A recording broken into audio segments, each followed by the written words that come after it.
Ancient Egypt.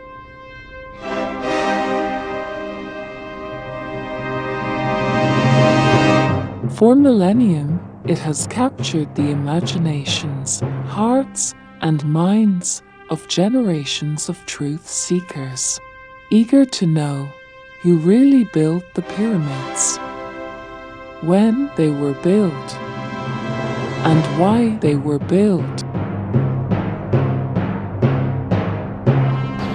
This documentary series is comprehensive. It's the biggest documentary series ever made about ancient Egypt.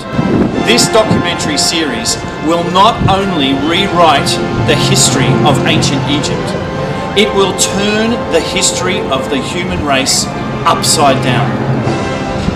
So come with me as we go down the Nile and we discover the truth beneath the sands of Egypt.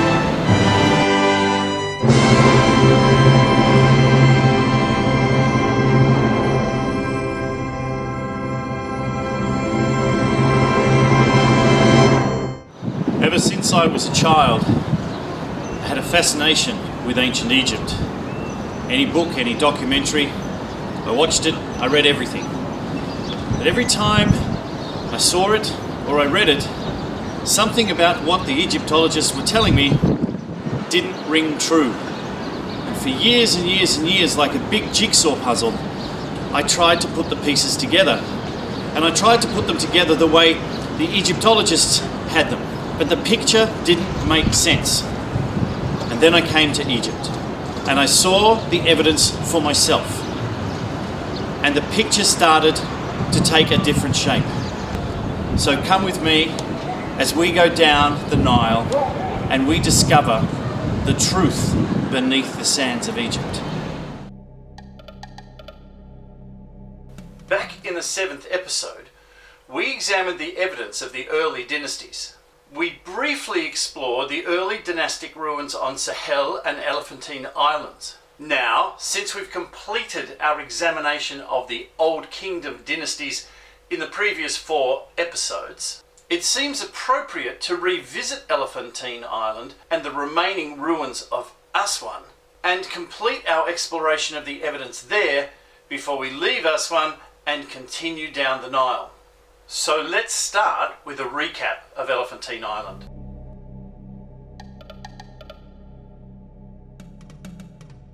Sitting in the center of the Nile at the northern entrance to the first cataract and part of the modern Egyptian city of Aswan, Elephantine Island measures about 1.2 kilometers from north to south and is about 400 meters across at its widest.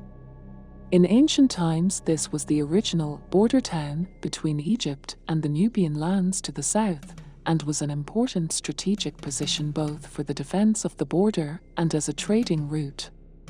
It has been suggested its ancient name, Abu or Yebu, which means elephant, possibly derived from the shape of the smooth grey boulders which surround the island, looking like elephants in the water. However, the pharaonic name of the town, which means ivory, as well as elephant, might well give a more accurate explanation of what was traded by the southerners with the predynastic Egyptians.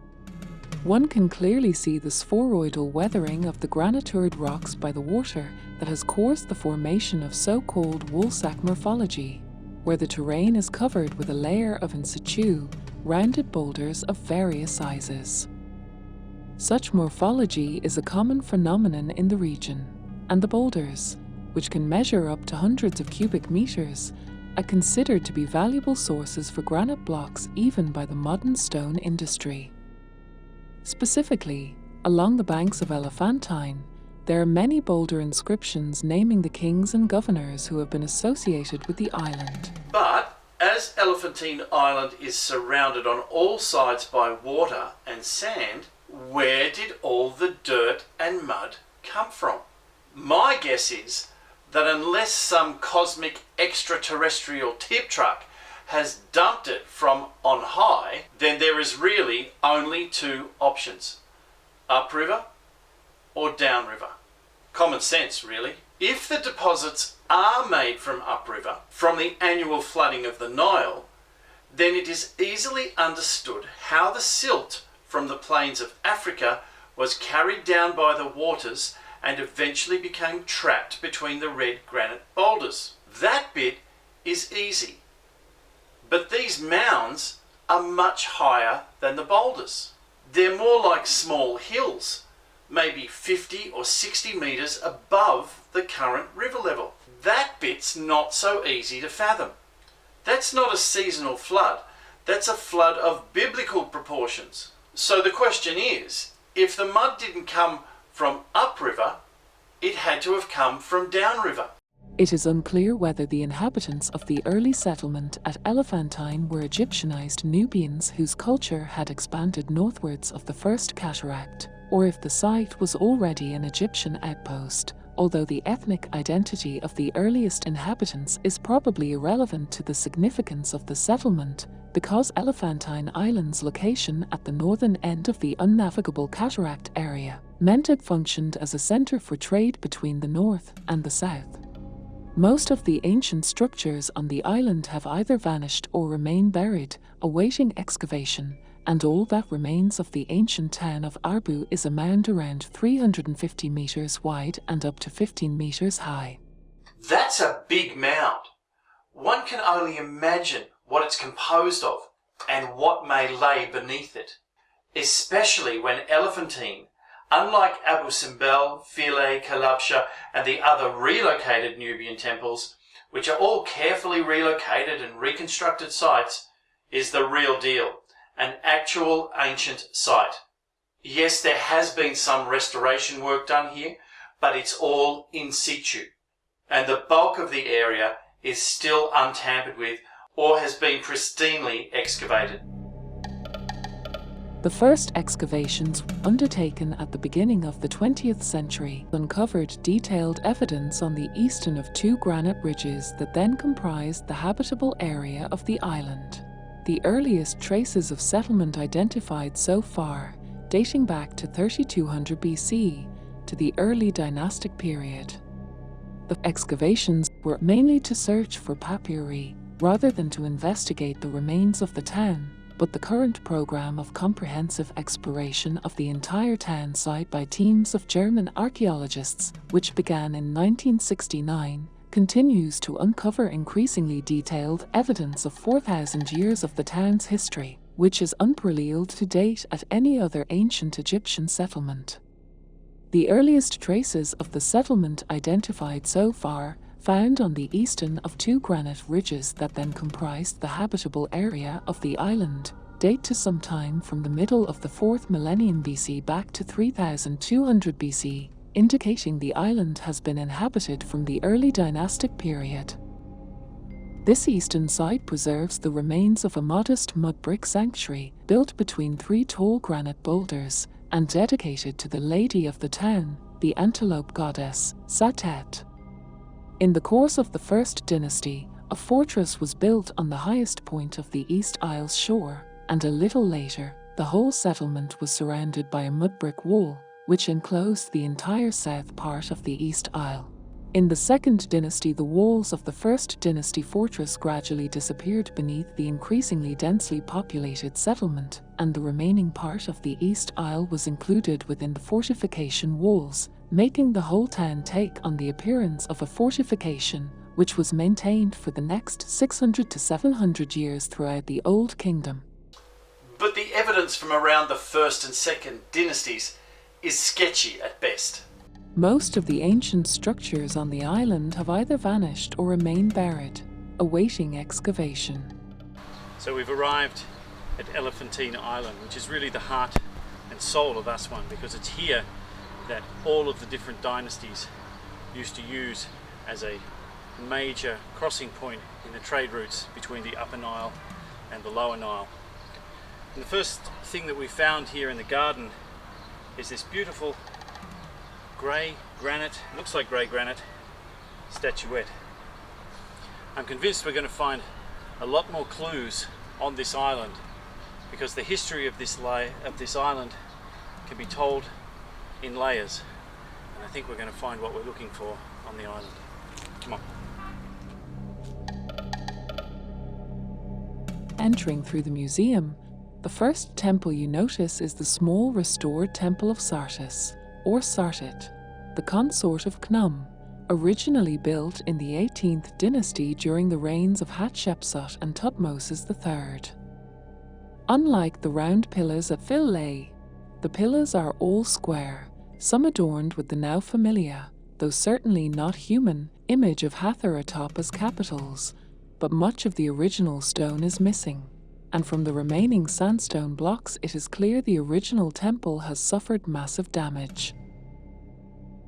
Unfortunately, the reconstruction by the German Archaeological Institute is poor, with lots of concrete, not even tinted to the same color as the original sandstone blocks, used to plug the gaps and missing stones.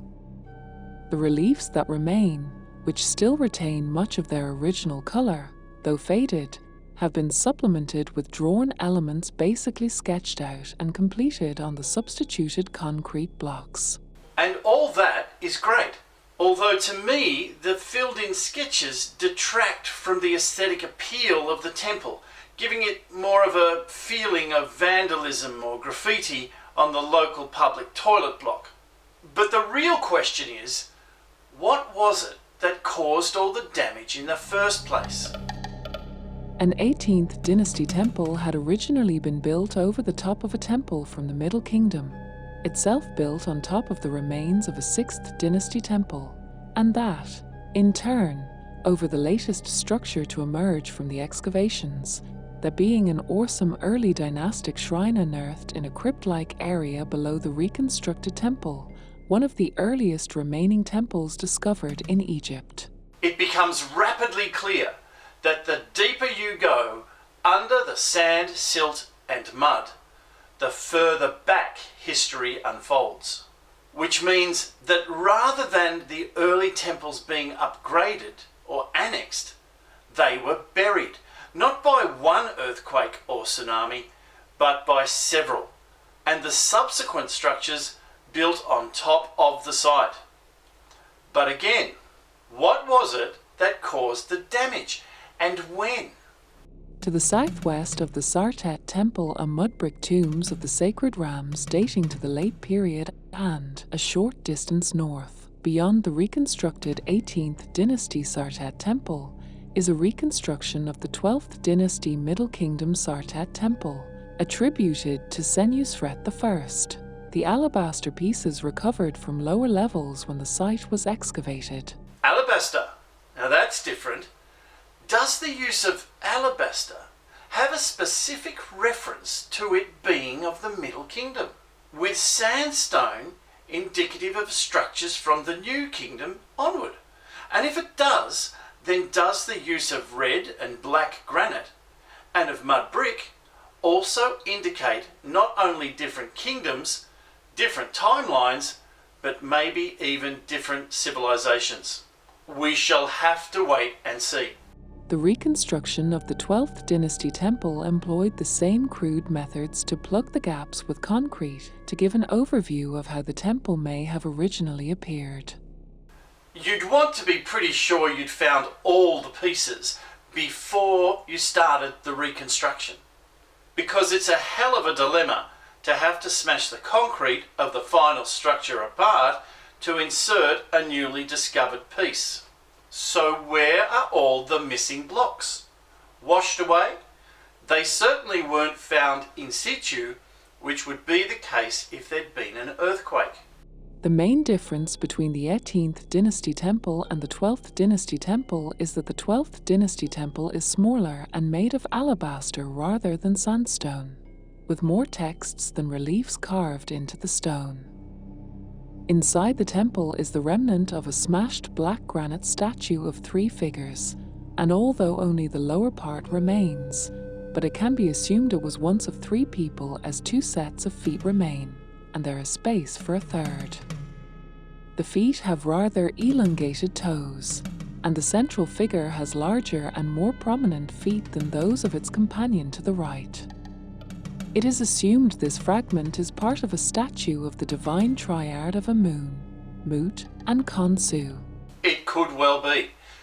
But how did it get destroyed in the first place?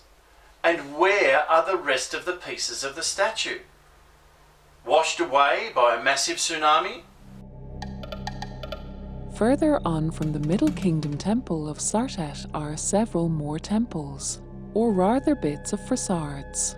The first, a bark sanctuary of Senusrethi I from the 12th dynasty, comprises about 4 blocks with the rest made up of concrete. Bit of a joke, bark sanctuary of Sosostris I dynasty 12, and they've got about 4 blocks. Again, where are the rest of the blocks? If the structure collapsed because of an earthquake, they would all still be there. But it takes a massive amount of water to wash away most of the blocks. This is exactly the sort of evidence that we discovered when we looked at all of the Nubian temples back up the Nile. The evidence is consistent that a tsunami or series of tsunamis impacted Upper Egypt. The only questions that remain are, what caused them and from which direction did they hit? Next along are the reconstructed ruins of an 11th dynasty Sartet temple attributed to Montuhotep II, containing considerable reliefs on the wall fragments. This is inside the Montuhotep, but let's see if we can't check out a little bit of that. A colonnaded courtyard with hexagonal columns and a Roman bath. A Roman bath, right in the middle of a 13th dynasty Egyptian temple. That's a 2,000-year juxtaposition of history, which goes to show that you can't always believe what you see, especially when it's being dug up and reconstructed. What it means is, if the Montuhotep temple was originally on this spot, then either the Romans put the bath here or the modern Egyptologists did. Either way, it's poor form. If the Montuhotep temple wasn't originally in this location, then that means the modern restoration put it here, either around the Roman bath or then put the Roman bath within it. And that's even poorer form. Wrong, wrong, wrong. So terribly wrong.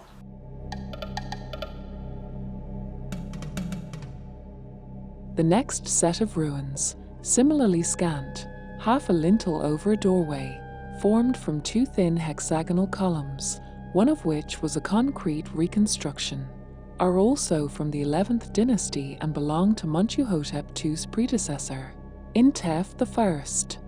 Close examination of the hieroglyphs on the lintel and on the genuine column, revealing the partial cartouche of the 11th dynasty pharaoh, Intef II. No doubt all dug up from the Middle Kingdom excavation. But were the structures originally here? Or are they from another part of the island and washed here? Further on, past several rows of unclaimed and unidentified blocks of various types and sizes, are the remains of a basilica from the 6th century RD. And here is what I perceive to be a major anomaly. Though the walls are made of mud brick, of course possibly reconstructed, the granite bases of the columns are lined up with the basilica, with about a dozen broken internal columns and capitals made of very old red granite, lined up in the holding pen across the path. And there's a 6th century AD basilica, mud brick, etc. But look inside.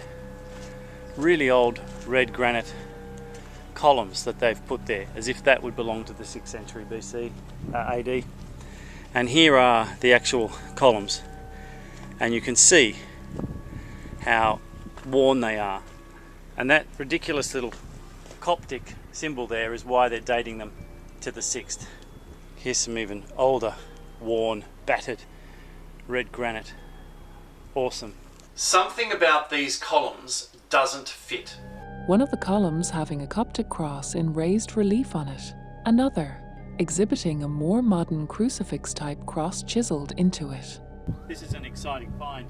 In amongst all of these limestone and sandstone and mud brick are these very worn red granite, really dark red granite columns. There's even sections that have the Copt carved onto them. Now that could be a later addition, but these are quite exciting. It shows the different civilizations that have been here on Elephantine. I don't doubt that they weren't used in the basilica, but I don't think that's where they were originally used. I think they were much older and usurped from some previous structure, one that predated the alabaster structures of the Middle Kingdom, probably even earlier. Can I prove that? Not yet, but there are clues. For starters, what remains of the walls of the basilica are made of mud brick. As for the columns, they are far too thin for their length.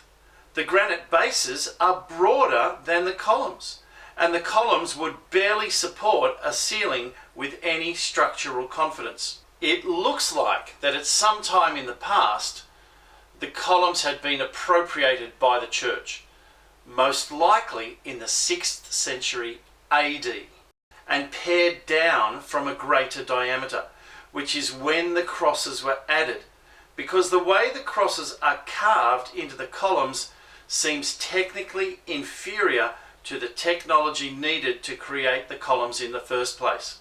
To me, internal columns and bases of old, worn red granite don't align with mud brick walls. It's a major anomaly.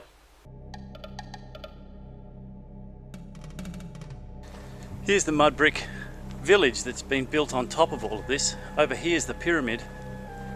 We want to be able to try and get over to there. That's the pyramid, I think, right there.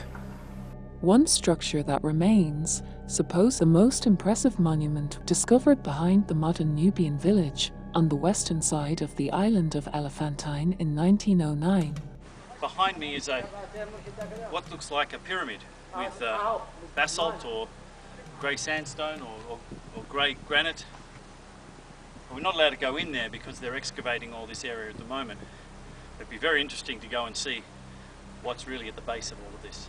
Supposedly dating to the 3rd dynasty and appearing to be aligned with the Nile, the Elephantine Pyramid remains constructed in 3 steps of rough-hewn granite blocks bound with a clay mortar and assembled on a rock foundation levelled from the plateau. Well, firstly, it makes absolute sense that the pyramid is aligned with a river. Everything is aligned with something. But what is the preoccupation with granite all about?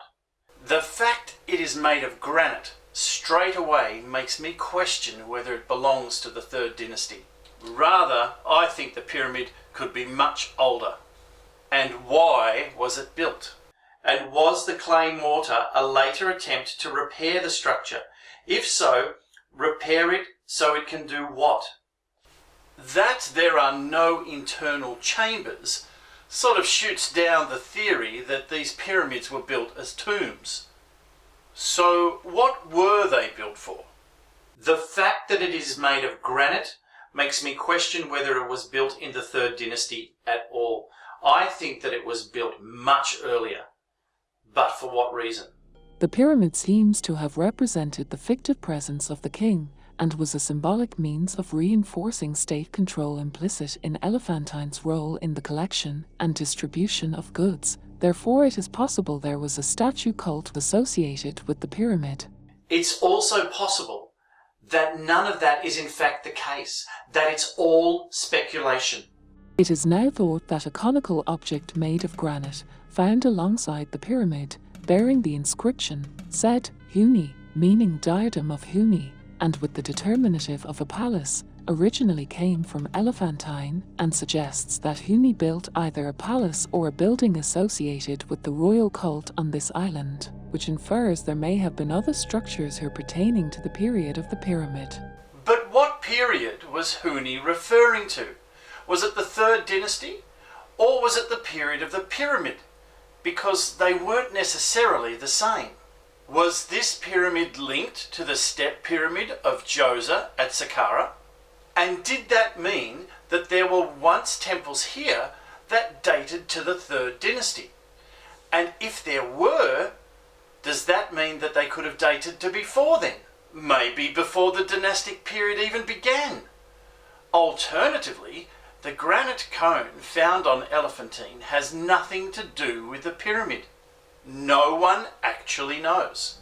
Though there is little proof, many scholars have suggested that almost all of the major pyramids in Egypt, before and after Huni, were royal tombs of some nature, and that these smaller pyramids were constructed as cult places of the king or marked royal estates. Speculation that is all open to debate. As first, we don't know what the pyramid here actually was.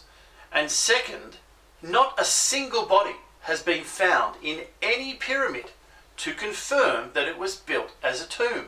However, this small pyramid appears to have little to do with funerary practices, as it contains no internal chambers and was not used for burial purposes. Which supports my point. Some have suggested that its construction might have been associated with the reorganization of regional government during Huni's reign, as there was an administrative building attached to the pyramid at Elephantine. And that's a logical place to start, that they were associated with an administrative function.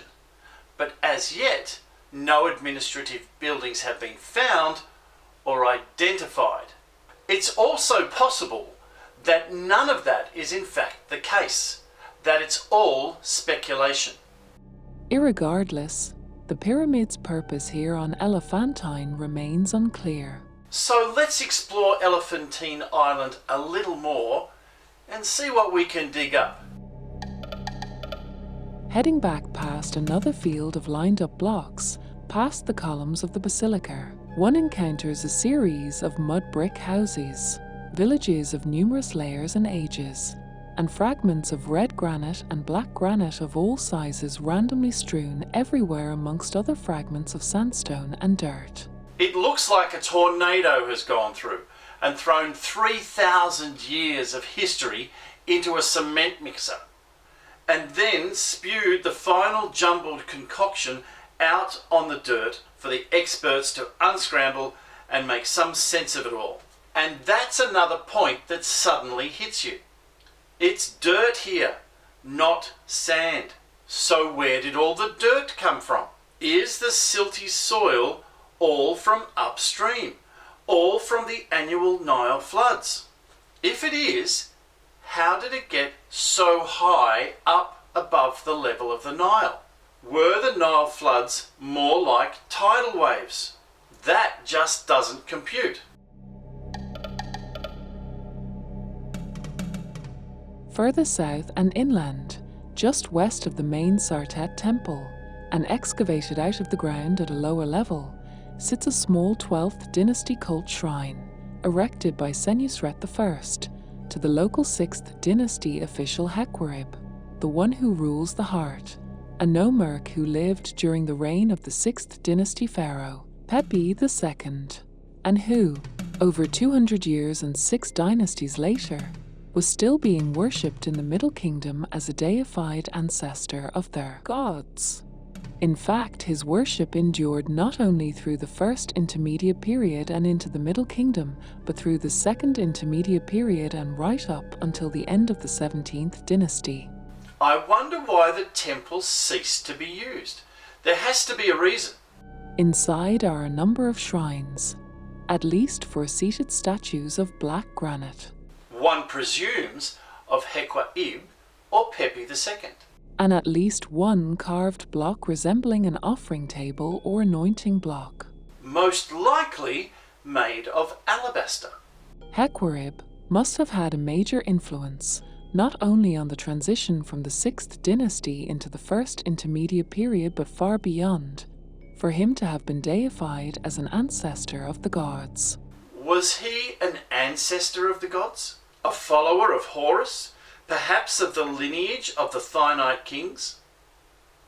And what happened at the end of the 17th dynasty to end it? Was this when the shrine was buried? If so, by what? 12th dynasty to 17th dynasty. That's a bit bizarre, but would make sense if it was made of alabaster. We'll find out more about Hequarib when we examine the First Intermediate Period. But for now, let's keep seeing what we can unearth on Elephantine Island. From the shrine of Hequarib, a modern staircase leads up through the layers of mud and debris to the top of the ruins on the island. What's interesting is that the initial step of the staircase has been made from a block of red granite. Here's a staircase which is coming up from the lower levels, and then all of a sudden a red granite step being put in there. Now, I've seen this before, as I explained in episode 5 on Philae Island, in the hall of Nectanebo I, both at Philae and also in Rome at the Chiesa della Madonna di Loretta al Foro Traiano. The whole church is opulently decorated and created of white marble. So why is it that the first step, and only the first step, is made of red granite? Is it connected to ancient Egypt, or is there more to it? Something related to the very stone itself. Another coincidence? Perhaps. But what if it's not? Ascending the staircase, the excavated wall of mud and debris beside the stairway, in some sections as high as 10 meters, is a moment captured in history, a perfect cross-section of the multi-layered history of dirt, silt, mud, and debris that had been lain down over at least 3,000 years. Here's a cross-section of the wall which sort of shows layers that have been laid down throughout the centuries. You can see bits of pottery, wondering if they're seashells. Successive civilizations are not usually constructed this way. Was there some delineating event that separated them, that accounted for this stacks-on type of construction? What would cause such massive damage to the original temples? The only contenders are surely earthquakes and tsunamis. So let's look closer. There are distinct layers apparent in the substructure of the hill, clear evidence of a series of massive sedimentary deposits. And within each layer are bits and pieces of rock, shell, pottery. And who knows what else? All jumping out of the walls saying, "Hey, look at me, I'm evidence of something really important." Now, I'm no geologist, but surely some Einstein from some university can see what I can see. They could simply examine the deposits and be able to not only date the layers, but come to a theory as to why Elephantine was subjected to so many fluvial events in such a reasonably short historical past. Seasonal flooding of the Nile just doesn't wash. If it did, the bloody natives wouldn't have lived there. But live there they did. And it wouldn't be that difficult to send a few divers into the Nile upstream and downstream of Elephantine Island to see if there's anything there. My betting is, just like the layers of the mound on the island, there's a treasure trove of evidence just waiting to be discovered on the riverbed. I've made my way to the viewing platform that sits atop Elephantine Island, and from here you get a panoramic view of all of the different excavations that have happened on here, and it's extraordinary. There's depth after depth after depth of different civilizations, and they're in the process of excavating it all. What you find is mud brick, you find red granite, extraordinary pieces of red granite. This is a treasure trove waiting to be discovered. They're taking their time digging it out, which is okay, but the clues are here to something much greater. The mound that encompasses most of the southern part of Elephantine Island supposedly encompasses the site of the ancient Jewish city of Yebu.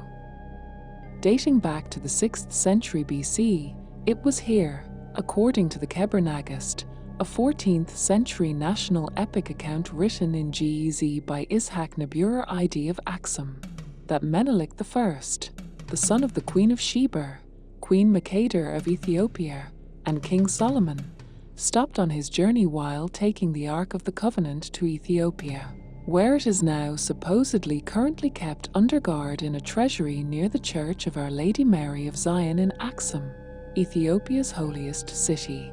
The Ark of the Covenant, Now that's an interesting can of worms to open. More like Pandora's box. So I think we'll leave that for now and get back to it later in the series. There are so many different layers of civilizations here, it is almost impossible to discern what ruin belongs to what time frame. Lots of mud brick walls and mud brick houses to the south and west attributable to the later part of the 12th dynasty. A first intermediate period palace area uncovered near the southwestern harbour gate, which includes a large bakery constructed using high octagonal wooden columns. 8 of these having been preserved, and being among the earliest examples of such. The bakery, which was occupied over several periods, probably between dynasties 4 to 11, has been found to contain ovens and thousands of bread moulds, as well as ostraca, broken pieces of pottery, containing distribution lists and mentioning the cult of Hequarib. The question is, what else lays buried below them? The staircase leads to a platform, built atop the mound, from which one can see in all directions over the complete excavation site on Elephantine, including, at the southern part of the island, near the shoreline, a small square Ptolemaic chapel, decorated for the Nubian king Archamarni, the most intact and complete structure on the island. And that's probably because it had been relocated from Kalabsha and reconstructed on the southern end of Elephantine when the Aswan dams were built. In front of the chapel are the remains of a forecourt and possibly a small hyper-style hall.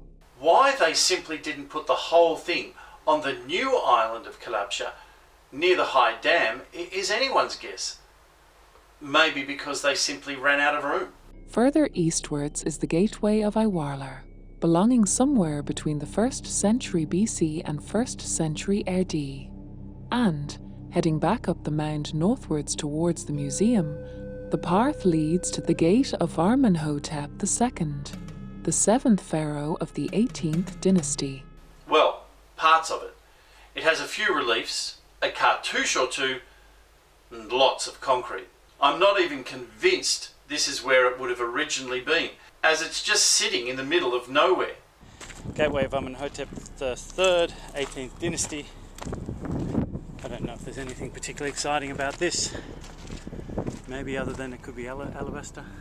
From my observations back on Philae in episode 5, these gateways would usually have been aligned with some entrance leading to the main temple from some other structure outside the temple, like a key. But neither is clearly visible. So who knows where the gate truly belongs?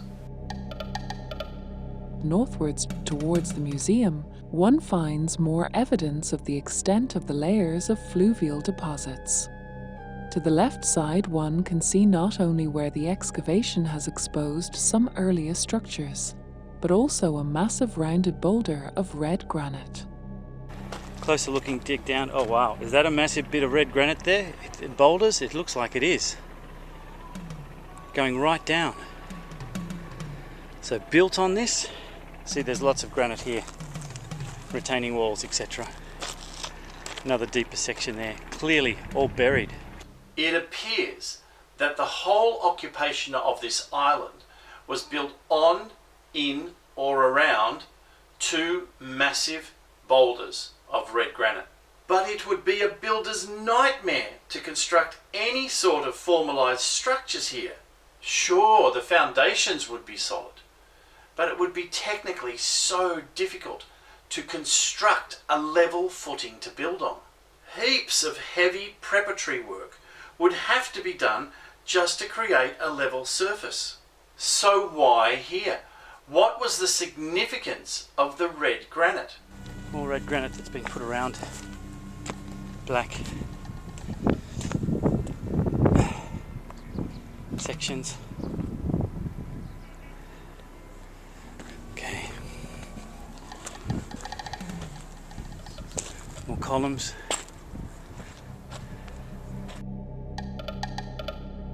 To the right of the path provides another unexpected gem, a massive excavated wall over 20 feet high that shows all the levels of sediment that had been lain down over the millennia.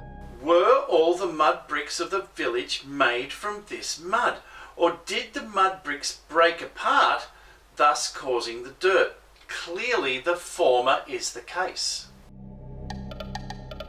I'm starting to think there's a strong chance that nothing is left where it had originally been built, or rather, nothing original remained in its original place. And that means possibly another catastrophe. This one after the one that occurred at the end of the 17th dynasty. So with that in mind, let's examine the central part of the site, the remains of the 18th dynasty Temple of Khnum.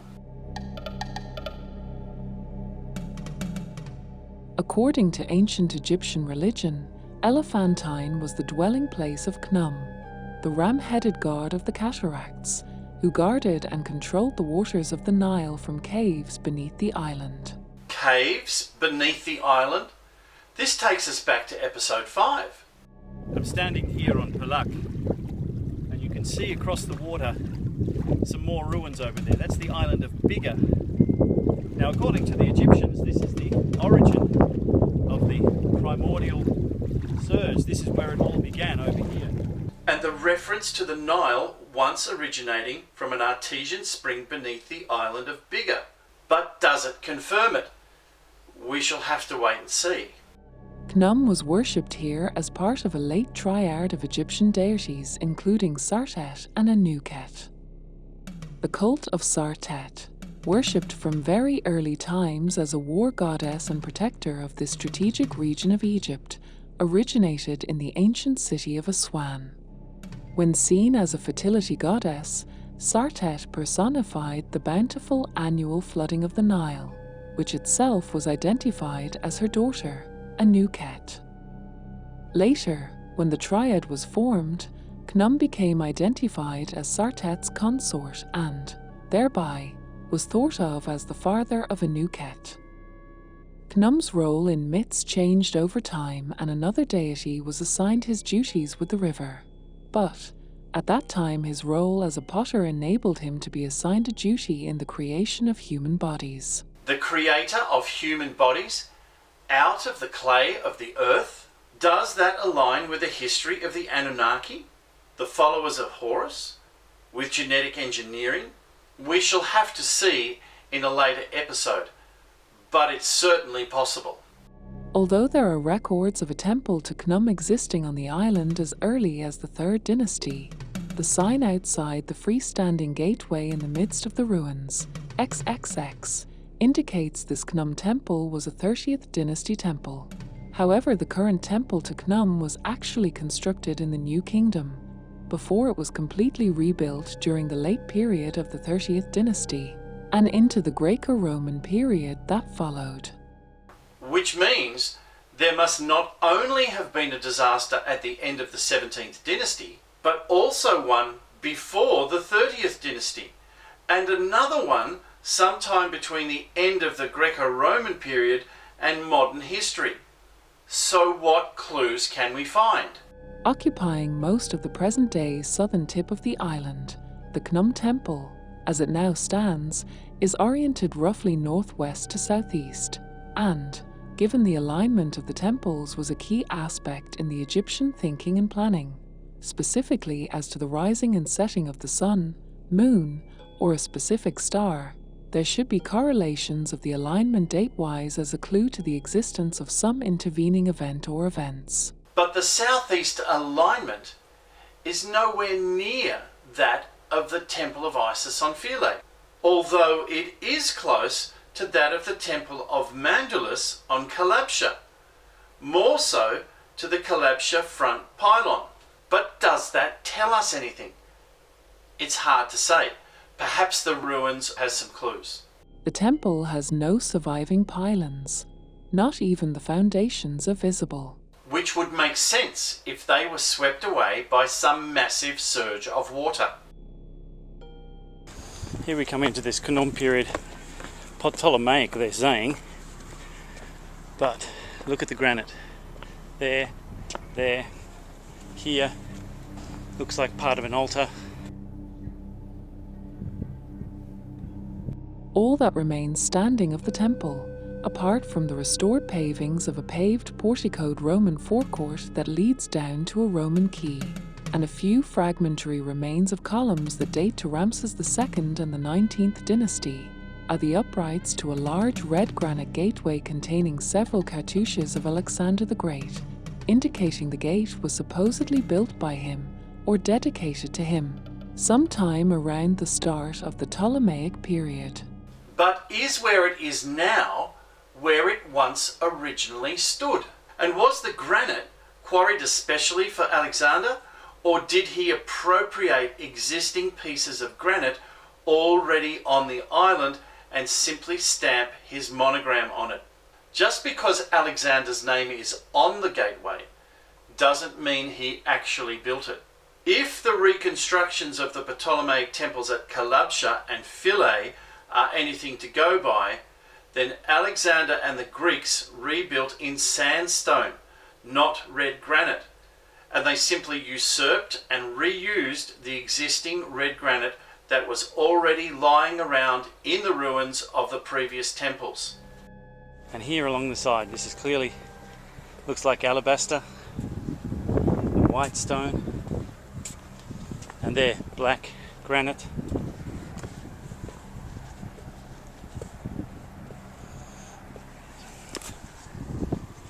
Coming now along the side of this temple, where that tip of the obelisk is.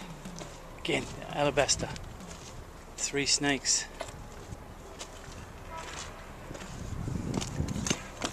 Interesting piece here with a cartouche.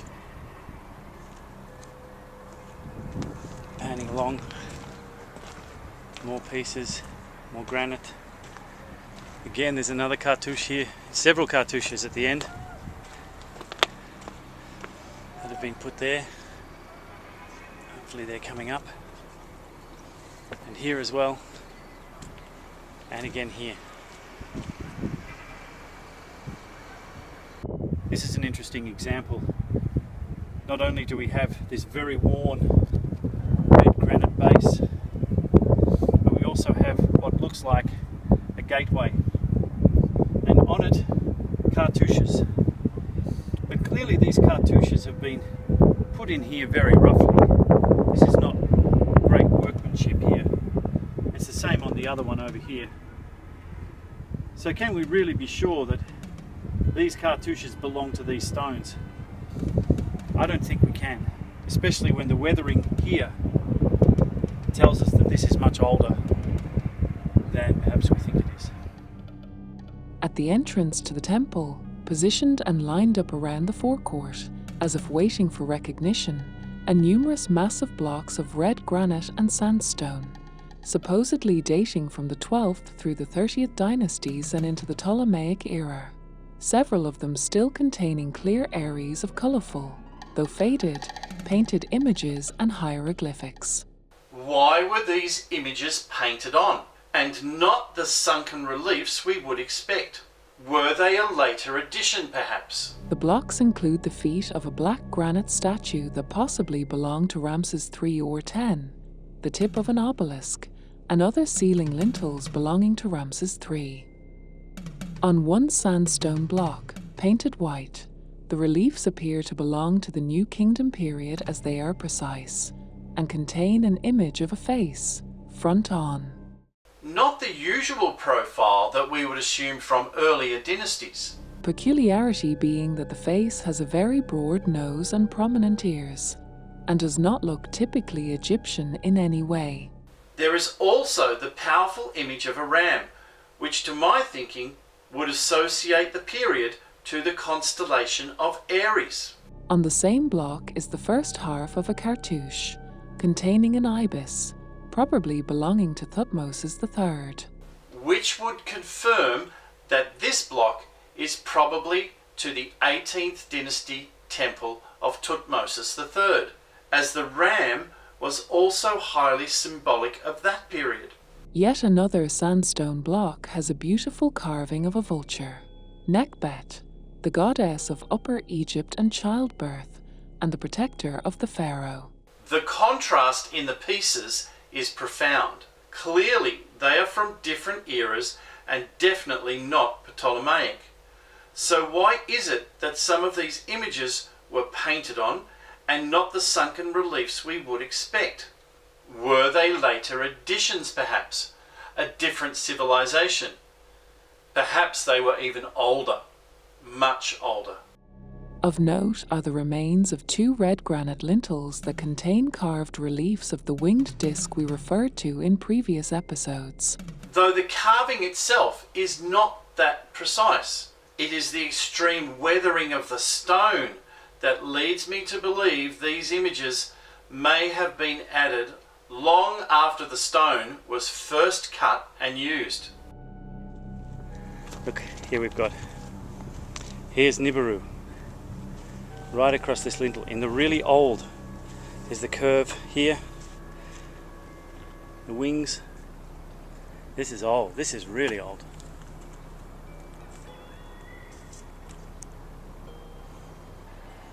It's broken, and there's the disc, the snake's head, and going out for the wing.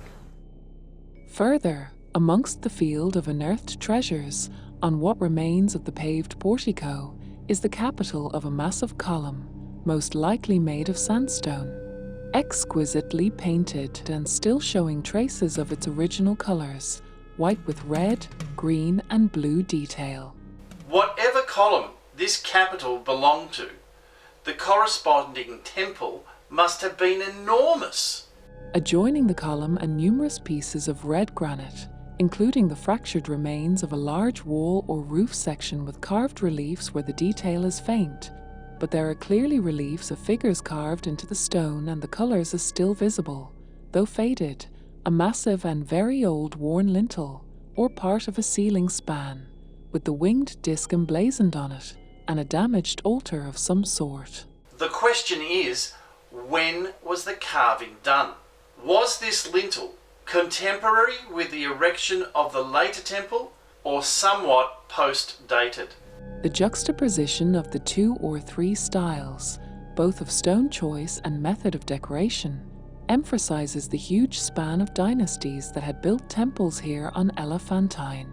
But why build the temple here? A pivotal point in the trade routes. But wouldn't it have been easier to build the temple on either the west bank or the east bank rather than on an island in the middle of the cataracts of the river? And maybe there are temples there, just buried and as yet undiscovered. Perhaps, as we discovered in earlier episodes, there are further clues to be found the deeper you go into the temple. During the past few excavation seasons, the German-Swiss mission excavating Elephantine have recently uncovered more of the plan of the temple, their efforts yielding details of the location of pylons, a columned court and forecourt, as well as a possible festival hall of Amenhotep II. What is noticeable is that it appears the design of the inner sanctum, that of an antechamber leading to 3 side-by-side rooms, is similar to that of the rock-cut Nubian temples of Jerf Hussein, Wadi al-Sabur, Farag el-Lasir and Abu Simbel. Is there something to that, other than each room possibly being for Satet, Khnum and Anuket respectively? It's unlikely, but we'll have to wait and see. I'm going to head over here where there are some massive pieces of granite that belongs to a shrine, a temple. There's so much to find here.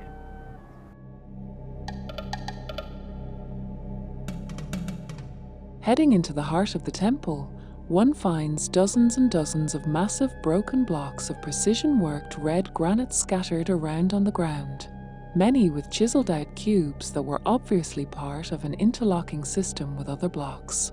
The whole temple must have been like an ancient Lego set.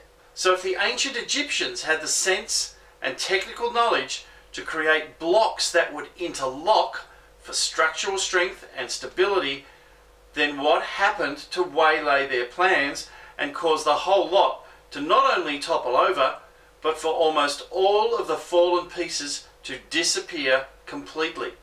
I mean, it looks like an entire temple has been pushed over like a house of cards.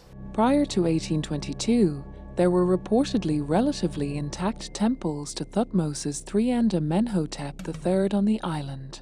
But in 1822, they were supposedly deliberately destroyed during Muhammad Ali's Islamic campaign to conquer Sudan. Sorry, I'm not buying that. Chisel out all the faces and images, yes. Blow it up with dynamite, maybe. But destroy entire temples and make almost all of the pieces disappear? It doesn't ring true.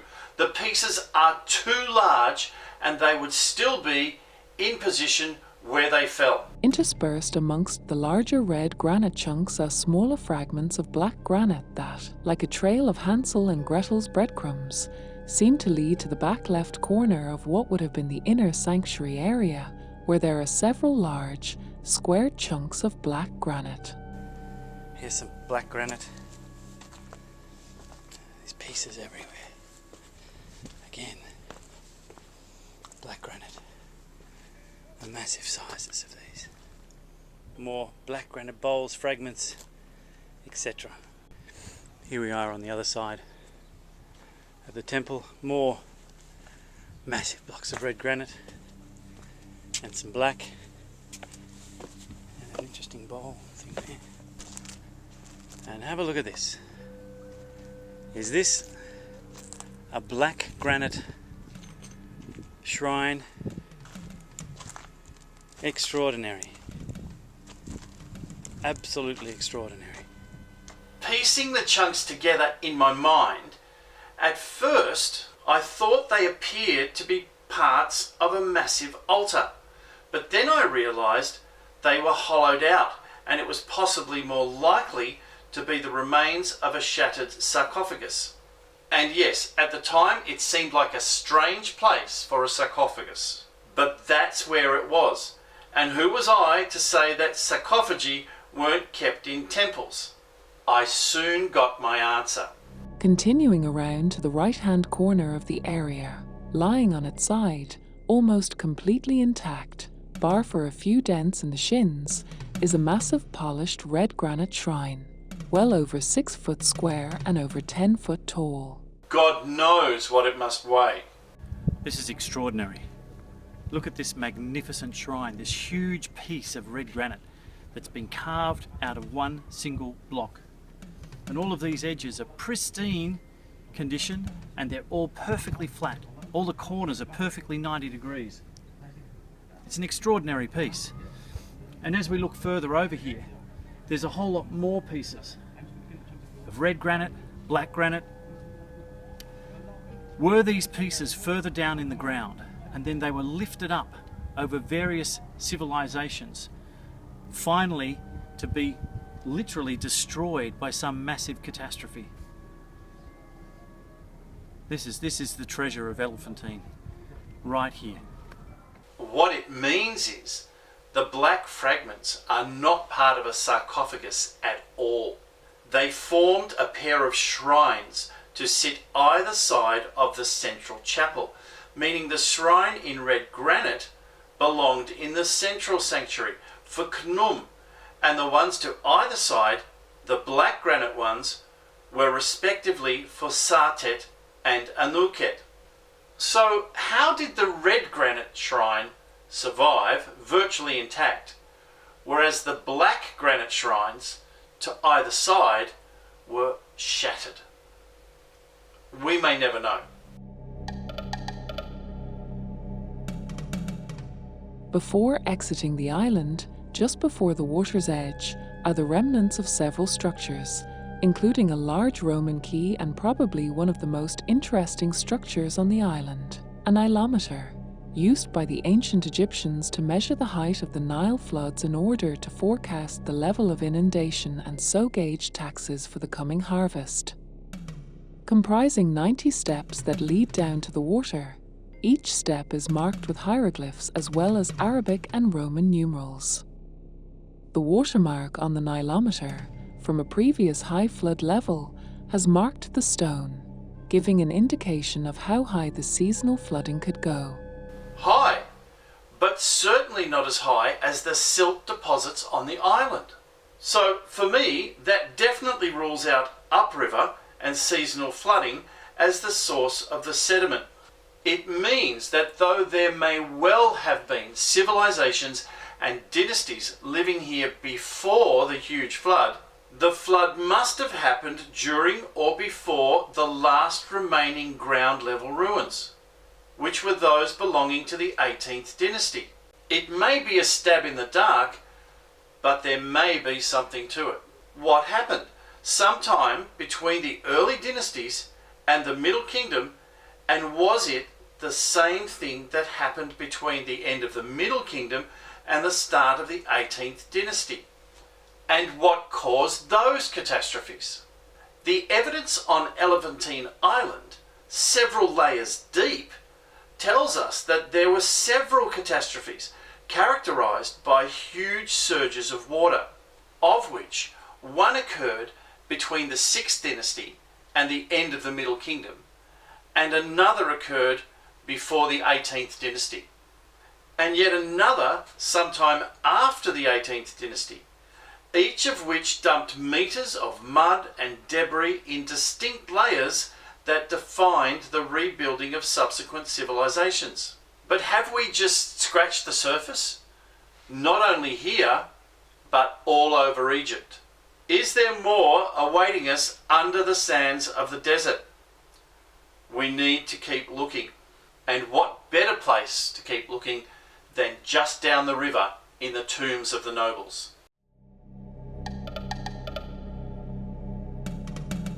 The western bank of the Nile at Aswan is dominated by sand-covered hills. At the top of the hill, opposite and slightly downriver of Aswan, sits a domed structure called Qubbat el-Harwar, the Dome of the Wind, the tomb of an Islamic sheikh and prophet that gives the hill its name.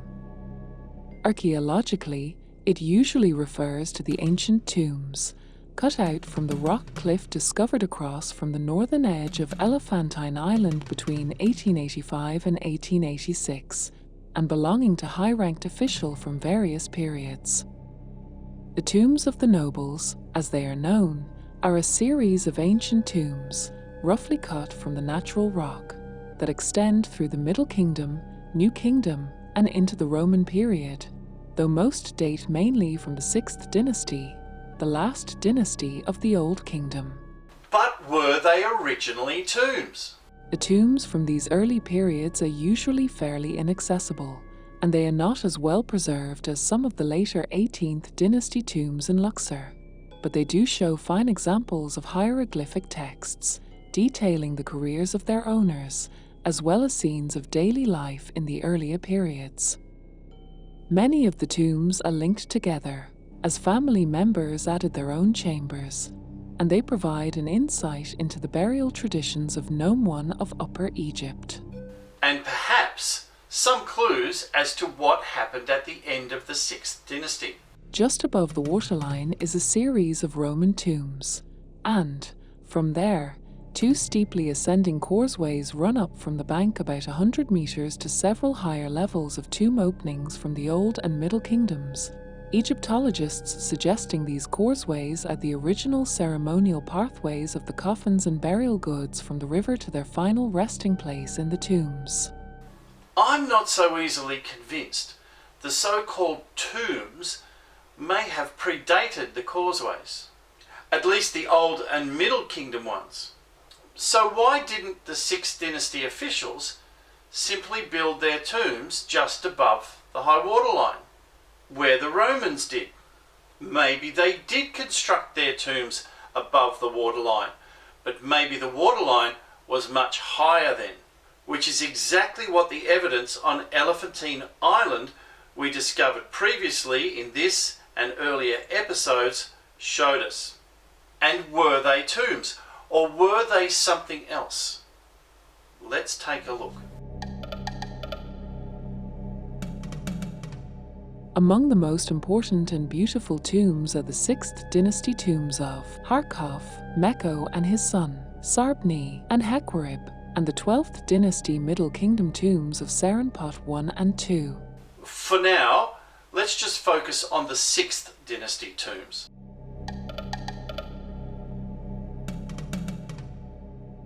A native of Elephantine, Harkov was appointed nomarch of the Upper Egyptian region of Elephantine Island during the 6th dynasty, serving under both Merenrer I, the 4th king of the 6th dynasty, and his successor, Pepi II, and is among the first people to be buried in the tombs of the nobles. If he was buried there. All that is known of his life comes from the inscriptions in his tomb, significant as one of the two most important and the most famous autobiographical inscriptions of Old Kingdom officials. But was it his tomb, or was it an office? Surely the Egyptologists can't expect us to believe the ancient Egyptians spent all their time building tombs, so much so they never had any time to build where they live or they work. Harkov's primary business responsibility was to trade with Nubia, forging political bonds with local leaders, and preparing the ground for an Egyptian expansion into Nubia. And to do that, Harkov would need a prominent and easily accessible office space. And just downstream from Elephantine, on the bank of the river, would be the logical prime real estate. Harkov led 4 major expeditions to Nubia, his written accounts of these expeditions, carved in his tomb, being the most important source of Egypt's relations with Nubia at this time, reflecting changes in the Egyptian worldview occurring during the late Old Kingdom, with the person of the king becoming more human and displaying emotions and interests.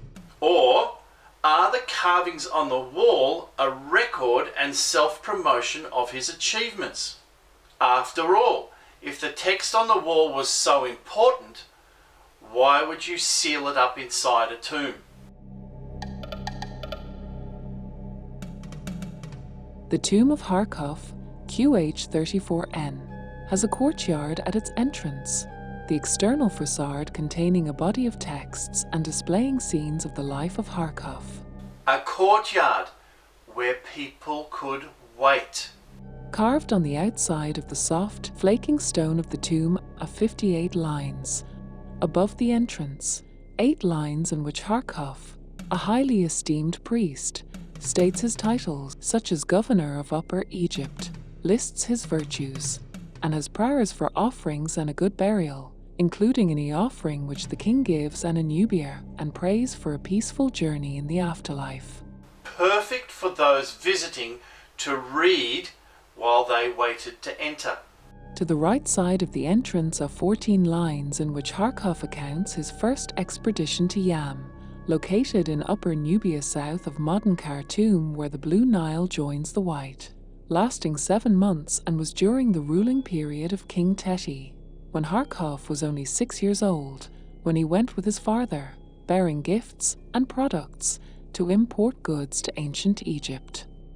In the second journey, recorded in 10 lines to the left of the entrance, Harkov was older, and, after satisfying the ruler of Yam with beautiful gifts, he led the campaign back through other foreign lands, alone, down through the south of Urtjet and north of Setju, bearing beautiful goods and products, to secure the commercial routes to Nubia and bring precious stones, ivory, and ebony to Elephantine Island.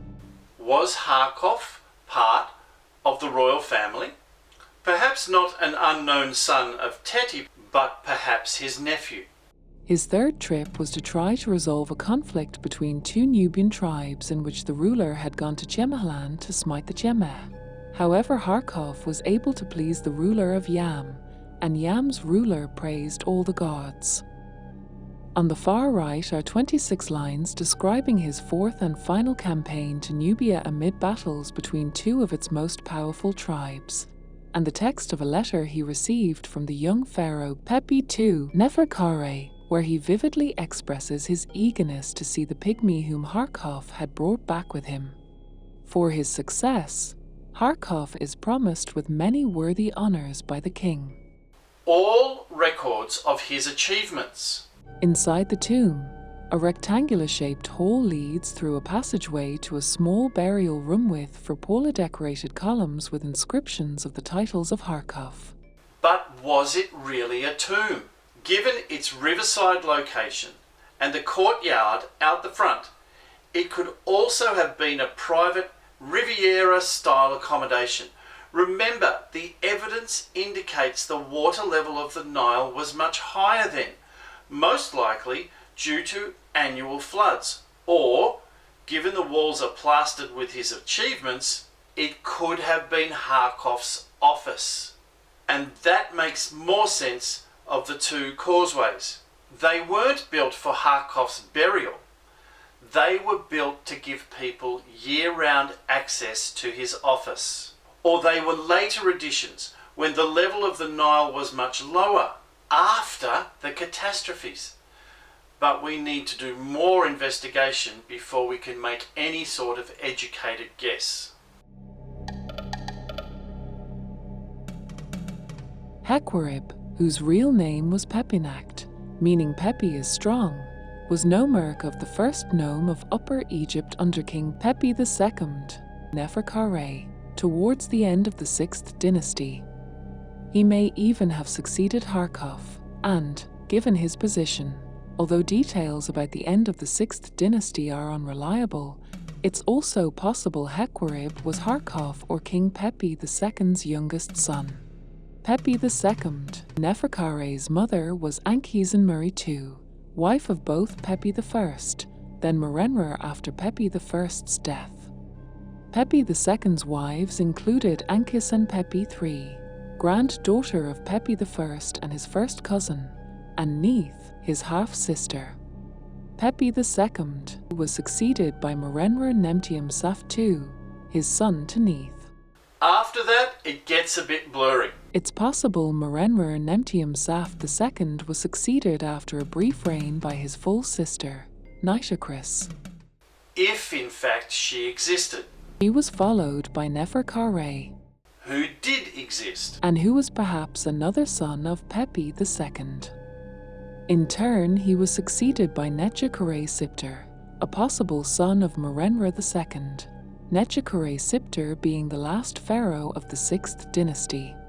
Are you following all of this? Because if you are, you're doing better than me. You see, all the ancient Egyptians were marrying one another, were interbreeding, changing names, keeping it all in the family. Because of that, it's highly likely that Hequarib was a derived name, or even nickname of Ibi. It would make sense. At least as much sense as the story the Egyptologists trot out. Pepinacht had a long list of titles, but it was most likely his capabilities and charisma that earned him the nickname Hequarib, meaning, he who controls his heart. Pepinacht led at least 3 military expeditions into Nubia, all of which are recorded on the facade of his tomb at Qubit el Harwar. Promoting himself like on a billboard. In his first expedition, Pepinacht led a surprise attack in the lands of Wawat and Ithit, slaying many warriors and taking many prisoners to the court of the pharaoh. Then, during his second expedition, when he was sent back to the same places, he captured several chieftains and brought back treasure.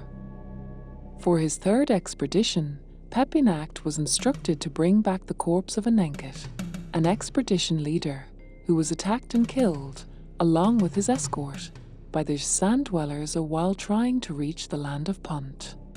These facts may represent the great power achieved by the local authorities during this period, perhaps as a prelude to the forthcoming collapse of the 6th dynasty and the Egyptian state. Pepinacht's autobiography abruptly ends while he was attacking the sand dwellers and then, after his death, his son, Sebni, apparently succeeded him in his charges and duties. Which would be consistent with the rampant nepotism that was in place in Egypt at the time.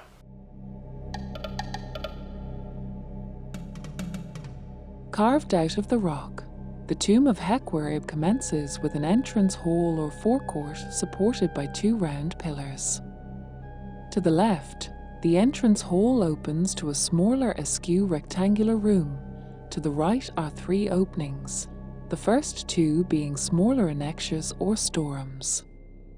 At the rear of the hall, a central doorway leads to the main burial chamber supported by 2 squared pillars, also cut from the rock. That is, if it is a burial chamber. The burial chamber contains 2 alcoves in the rear wall, the central one containing a false door on a raised platform, with a shaft directly in front of it stretching as far as to between the 2 pillars. And false doors are usually found in temples and places of offering, not in tombs. In the wall to the right are a further 2 alcoves, the first with a raised platform and a half wall in the front connecting to the pillar on the right. Overall, the tomb is quite dark, but it has hunting and bullfighting scenes. Not pyramid texts or other burial scenes, rather scenes from life and celebration, hunting, bullfighting scenes, which to me suggests this wasn't a tomb at all. It was a residence or a place of business. The second alcove has a round pillar in the alcove and leads via steps to the neighbouring tomb. Definitely not found in a burial chamber. Returning to the entrance hall, to the left, the third opening in the right-hand wall leads via a doorway to the adjoining tomb of Hequer ib's son, Sebni, tomb QH35E, the first section of which contains 4 squared pillars arranged in a square, again cut from the rock. The entrance space connects directly with a larger rectangular main chamber supported by 3 squared pillars, behind which, in the centre of the rear wall, is another false door. Shortly after Hequer ib's death and divinization, many people started to worship this local saint, initially in front of his tomb at Qubbat el-Harwar, and later, as a guard, in a purpose-built sanctuary on Elephantine Island in the Middle Kingdom. But why? What had he done out of the ordinary? Is it possible people were just paying their respects to his house on the river or to his office? Then, later, most likely in the Middle Kingdom after floods, famines, or wars between the nomes during the First Intermediate Period, or perhaps just like Khufu after the catastrophe at the end of the 17th dynasty, Hequer ib was rediscovered and somehow incorrectly revered as a deity and worshipped on Elephantine Island. That makes more sense to me. In a room in an official building on Elephantine, several wooden boxes were found with names of local officials, one box bearing the name of Hequer ib. These boxes were most likely used in rituals around the funerary cult of the people mentioned on them. From the various documents left by those devotees, it is known that many of them were named Hequer ib in his honour, and even some Middle Kingdom pharaohs are known to have left dedications in the sanctuary. Among the royal statues found here can be mentioned those of Mentuhotep I, Intef II, Senusret III, Sekhem Kare Amenemhat V, Neferhotep I, and Sekhem Re Warjor Sobekimsaf I, while it is known that Intef III ordered a restoration of the sanctuary during the early 11th dynasty. The question is, was it a flood, a famine, or a war? Or all of the above? Let's keep digging. Some of the 6th dynasty tombs are reached via a causeway that runs perpendicular to the river and the face of the cliff. Cut deep into the rock, several are connected to form a large joined family complex. Possibly, assuming it was being a tomb, but more so consistent with it being an office. QH25, the tomb of Meku, the son of King Pepi II, overseer of Lower Egypt during the reign of Pepi II, and QH26, that of his son, Sabni, overseer of Upper Egypt during the reign of Pepi II, are one such example. Their 2 tombs sharing a forecourt that contains 2 small obelisks and an offering table. a set of rock-cut stairs, carved in a diagonal style to facilitate the lifting of the dead body over the top using wooden and stone tracks, leads to the tombs. Or could they just be cut that way to give a sense of importance? The tomb contains 18 columns, carved out of the rock, divided into 3 rows that include many scenes and inscriptions. The inside of the tomb is decorated with beautiful wall paintings of everyday life and contains very important texts. A portrait on the right-hand wall of the tomb displays Prince Meku, wearing a skirt and accompanying his wife, while the servant is bringing him offerings to gift to the gods. Hardly scenes for a tomb, more likely for an office. It was common in the tombs of ancient Egypt to find many portraits of the daily activities of the deceased in the first chamber of the tomb. However, in the tomb of Meku, there is also a portrait of some people giving the prince a report about the activities that he used to supervise. Or that he did supervise, meaning the room was simply a waiting room for his office. Further in, on the right-hand side wall, is a false door. The adjacent walls containing painted offering scenes with the gods Anubis and Osiris praying for Meku, along with some agricultural scenes and Meku doing daily activities. I'm sorry, that doesn't sound like a tomb to me. An office, yes. A tomb, no. Beyond that, images on the walls record the murder of Meku, who lost his way in one of the royal exploratory journeys in Nubia, and the revenge taken by his son, Sabni. Maybe this was why we find that the tomb was not fully completed.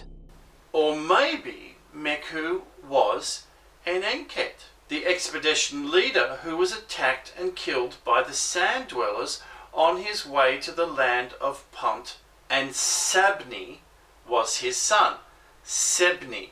Remember, hieroglyphics don't use vowels.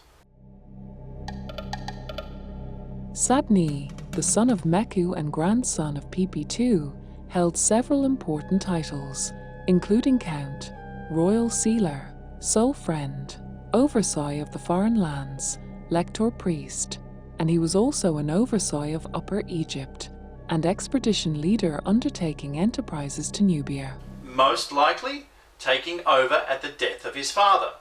The tomb of Sabni not only sits beside that of his father, Meku, both tombs carved into the rock, side by side, but the main halls of each of the cult chapels are also linked by a doorway, so that Sabni's tomb is actually an extension of the tomb of his father. Or, most likely, when Sabni was of age. The waterfront villa or office was simply extended.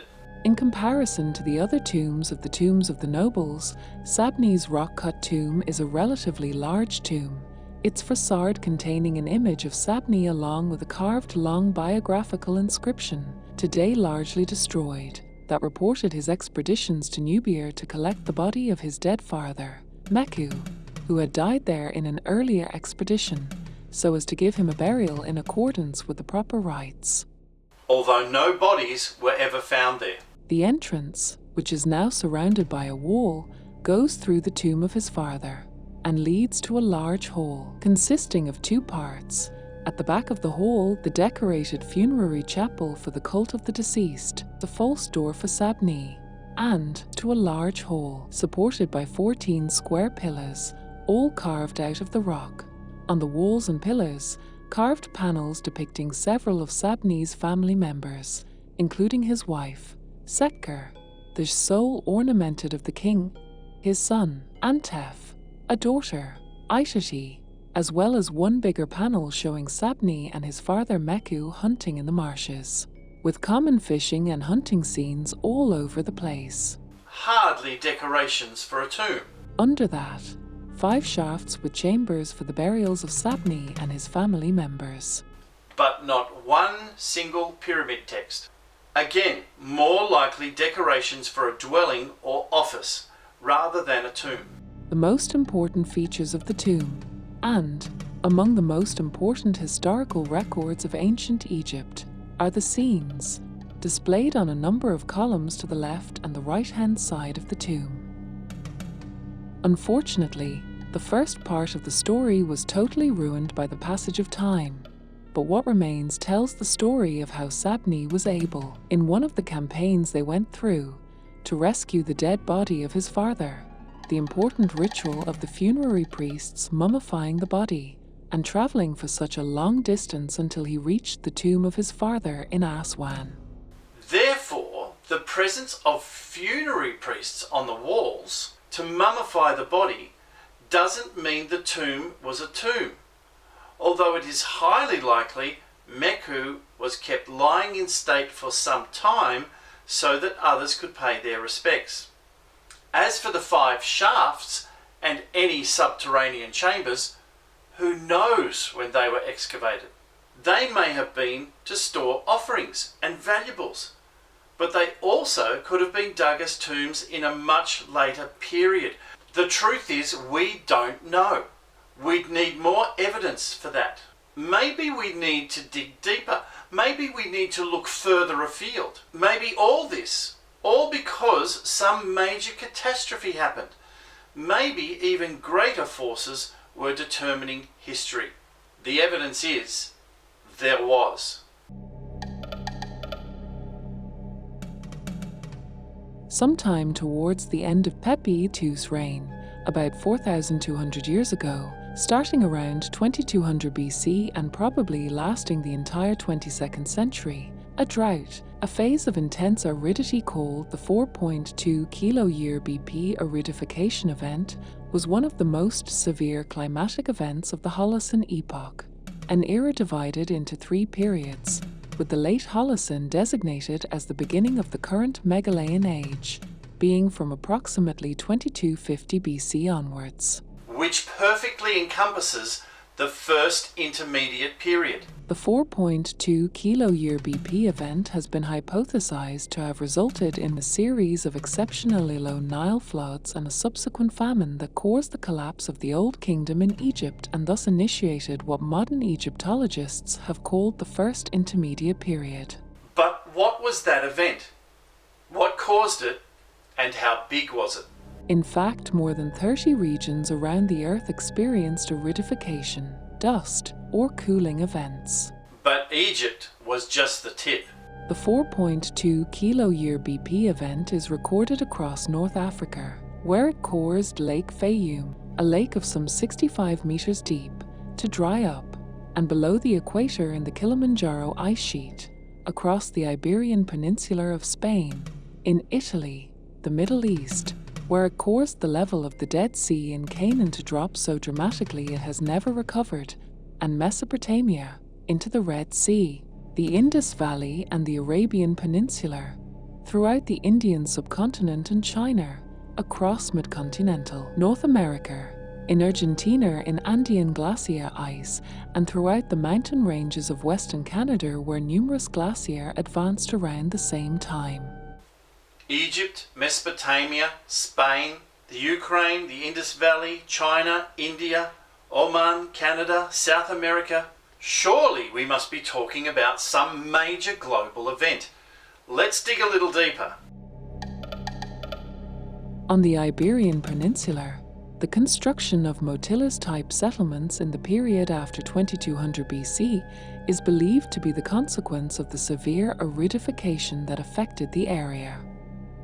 In the Eurasian steppes and in South Asia, prolonged failure of the rains causing acute water shortage in large areas, vegetation changes driving higher mobility and transition to the nomadic cattle breeding, the collapse of sedentary urban cultures in South Central Asia, where it caused the largest change in the South Asian monsoon system in the entire Holocene, Afghanistan, Iran, as well as the triggering the large-scale migration of Indo-European-speaking people into India. In Mesopotamia, where the headwaters of the Tigris and Euphrates rivers are fed by the elevation-induced capture of winter Mediterranean rainfall, an analysis of the modern instrumental record known as Bond Event 3 showed that around 4100 BP, Large interannual reductions in the Mesopotamian water supply resulted when subpolar northwest Atlantic Sea surface temperatures became anomalously cool, causing the onset of the aridification in Mesopotamia, with the corresponding centuries-long drought causing widespread abandonment of the agricultural plains of northern Mesopotamia and dramatic influxes of refugees into southern Mesopotamia. Subsequently, around 2150 BC, the demoralized Akkadian army was ultimately defeated by the Gutian people of the Zagros Mountains, who then took Akkad and destroyed it around 2115 BC. Similarly, in the Persian Gulf region, the 22nd century BC drought marked a sudden change in the pattern of settlement, with the end of the ul-Nar culture, style of pottery and tombs, and a change to the Wadi Suk culture. Further south, a study of fossil corals in Oman provides evidence that around 4,200 years ago, prolonged winter shamal seasons led to the salinization of the irrigated field, which resulted in a dramatic decrease in crop production that triggered a widespread famine. The drought may also have caused the collapse of the Liangzhu culture in the lower Yangtze River area, the collapse of other Neolithic cultures around central China in the late 3rd millennium BC, whilst, at the same time, the middle stretches of the Yellow River in northeast China saw a series of extraordinary floods during the reign of the legendary king, Yu the Great. And then there's even more evidence in the glaciers of North and South America and Iceland. Basically, there is more than substantial evidence that there were globally widespread climatic and cultural catastrophes near the approximate date of 2200 BC, with Egypt hit by a series of exceptionally low Nile floods around 2150 BC that may have caused a famine that influenced the collapse of the centralized government of the Old Kingdom. Relief carvings from 2350 BC in the causeway of Unas, the last pharaoh of the 5th dynasty, at Saqqara, shows emaciated people weakened by famine and dying of hunger, leading to the collapse of the Old Kingdom. So what was that event? What caused it and how big was it? Despite the extensive geographic diversity of these examples, some scientists suggest that the evidence for the 4.2 kilo-year event in Northern Europe is ambiguous, and that origins and effects of the event are spatially complex, citing evidence that the event was not a global drought and did not happen in a clear timeline. Talk about having your head in the sand. However, the substantial evidence that there were widespread climatic and cultural catastrophes near the approximate date of 2200 BC, the 4.2 Kier event, cannot be seen as a coincidence. Something had to have caused them. The catastrophic events clustered around 2200 BC do not appear to have been uniform. Global events such as the myth of Noah's global flood, for example. If that was a myth, which I doubt. Rather, it seems that they were a complex combination of different types of episodic events in different regions on the Earth with possible cause and effect relationships. For example, a meteorite impact in one region on Earth could have triggered volcanism in another, which, in turn, triggered cooling in another, which, in turn, triggered drought in another region while triggering flooding in a different region. That said, there does appear to have been sequential drought and flood events in certain regions. From Iceland, there is evidence of major volcanic activity around 2500 BC, including tree ring data in 2354 BC, evidence of volcanic activity preserved in bogs and island from 2290 BC, and dust events in ice cores from Kilimanjaro and Huascarán in Peru, and ice sheets in Greenland in 2200 BC, showing layers of volcanic dust that indicate numerous global climate crises, which may have caused aridification, dust, and cooling events in more than 30 regions, as far afield as in China and North and South America. we may well have found our culprit. At least 7 volcanoes across North America, South America, China, and Europe erupted between 2500 BC and 2200 BC, including Hekla, called the gateway to hell by Europeans of the Middle Ages, one of Iceland's most active volcanoes, with over 20 eruptions since 874 AD alone. The volcano's frequent large eruptions covered much of Iceland with tephra, with approximately 10% of the tephra created in Iceland in the last 1,000 years coming from Hekla, and, cumulatively, one of the largest volumes of lava of any in the world in the last millennium. The eruption around 2300 BC, Hekla 4, produced huge amounts of rhyolitic ash and tephra, covering 80% of Iceland and providing useful date markers and soil profiles in other parts of Europe such as Orkney, Scandinavia, and elsewhere. During the last 7,000 years, 1/3 of the volcanic ash deposited in Scandinavia, Germany, Ireland, and the United Kingdom originated from Hekla. It's highly plausible that, given the scope of the eruption, that an ash cloud drifted across Europe, across Asia, and was responsible for global climatic changes and the mini ice age in Europe.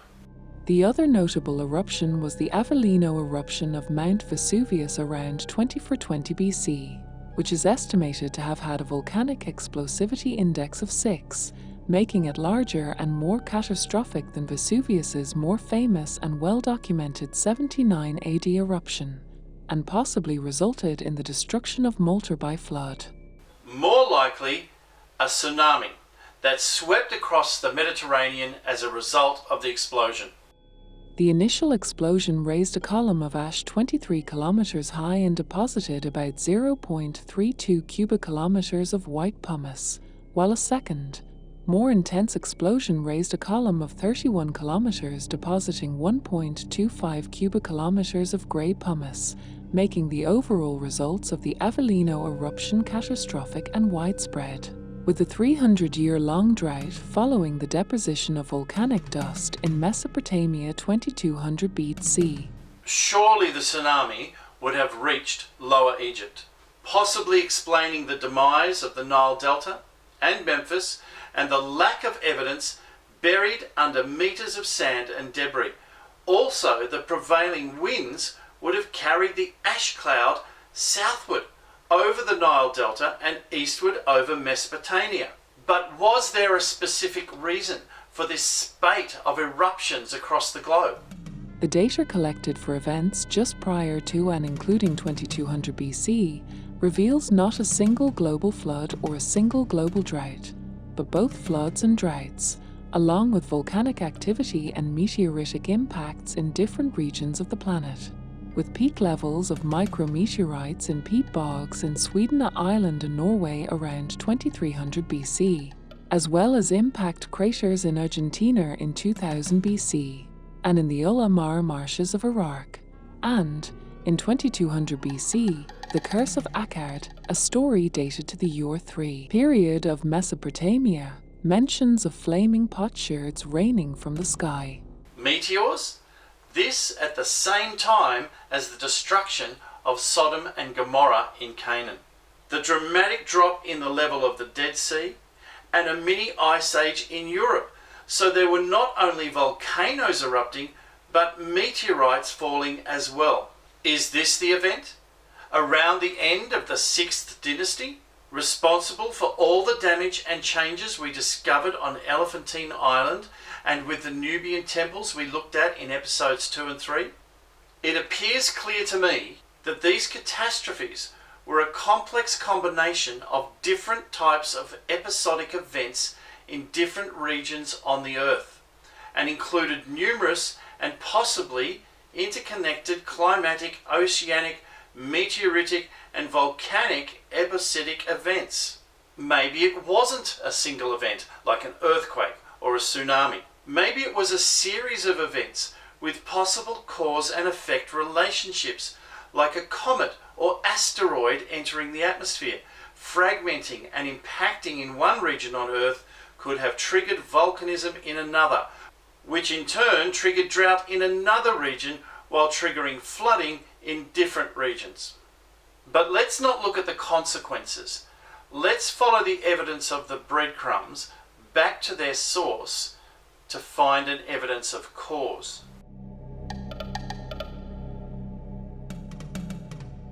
There are usually significant geological and climatic consequences when large objects impact the Earth, as the impacting body is usually travelling at several kilometres per second. Such effects can be shock waves, heat radiation, the formation of craters with associated earthquakes, and tsunamis if bodies of water are hit. Bigger impacts leave bigger craters, and the largest impacts cause global changes to the atmosphere, hydrosphere, and biosphere. Bingo! There's our cause. Large impacts cause global changes to the atmosphere, hydrosphere, and biosphere. Now we just have to find evidence of a large impact around 2200 BC. And one prime candidate stands out. Located 1,000 kilometers north-northwest of Buenos Aires, in Argentina, and approximately 500 kilometers southwest of Asunción, in Paraguay, and straddling the provinces of Charco and Santiago del Estero, is the Campo del Cielo, or a Field of Heaven, a crater field covering 18.5 by 3 kilometers, containing at least 26 craters, the largest being 115 by 91 meters, with an associated strewn area of smaller meteorites including an additional 60 kilometers. Multiple impacts spread over 78.5 kilometers. The craters are estimated to all be part of a single larger object, estimated to have been larger than 4 meters, that entered the Earth's atmosphere, fragmented, and impacted around 4,000 to 5,000 years ago, specifically around 2000 BC. But were any of these impacts large enough to cause significant climatic changes to the atmosphere, the hydrosphere, and the biosphere? Since the crater field was first reported in 1576, hundreds of iron meteorites, weighing from a few milligrams to 34 tons, in total approximately 100 tons, have been recovered, the most of any meteorite find. The average composition of the meteorites is 92.6% iron, 6.67% nickel, 0.43% cobalt, 0.25% phosphorus, with the remaining composed of 407 ppm germanium, 87 ppm gallium, and 3.6 ppm iridium. The two largest fragments, the 30.8-ton nickel-iron meteorite named Gancedo, named after the town nearby, and 28.8-ton El Charco, discovered 5 meters below the surface using metal detector, are among the heaviest single-piece meteorite masses recovered on Earth. If they weren't big enough, I don't know what else could be. Samples of charred wood were taken from beneath the meteorite fragments and analysed for carbon-14 composition, the results indicating the date of the meteorite strikes to be around 4,200 to 4,700 years ago, or 2,200 to 2,700 years BC. A perfect match for causing our 4.2 kiloyear event. But how? On its way to impact, the asteroid pushes aside the air in front of it, creating a hole in the atmosphere. Upon impact with the surface of the Earth, the rock at the site of the impact is deformed and some of it is ejected up and into the atmosphere. A 1-kilometer object produces an explosion equivalent to an earthquake of magnitude 9.4 on the Richter scale. The rising dust and smoke in the atmosphere blocking the sunlight completely for a month or so, causing temperatures to drop, and, with no light for photosynthesis, plants die and animals die. So this must have been bigger, or a series of impacts. But how does a series of meteorite impacts in Argentina affect Egypt? Through the air. As sunlight beams down on Earth, it unevenly warms the air just above the surface. Some areas, particularly the tropics, more than others. As the warmed air expands, it becomes less dense than the surrounding air and it rises, creating a warm air current. Cooler, heavier air then pushes in to replace the warm air, forming a cool air current. Then, due to the rotation of the Earth, large volumes of air are moved from one region to another, which can have a significant impact on the temperature and humidity of a region, and which also impacts the quantity of precipitation it receives. How long it took that air to get from Argentina to Egypt? A week, a month, who knows? But clearly its influence was global, and that tells us the cause. But is the 4.2 kiloyear linked to the evidence from episode 5 about the return of a mystery planet, as espoused by Zecharia Sitchin, every 3,600 years, or to Richard Muller's nemesis Death Star, or both? Or is there another cause? Because the 4.2 kiloyear event is not the only one.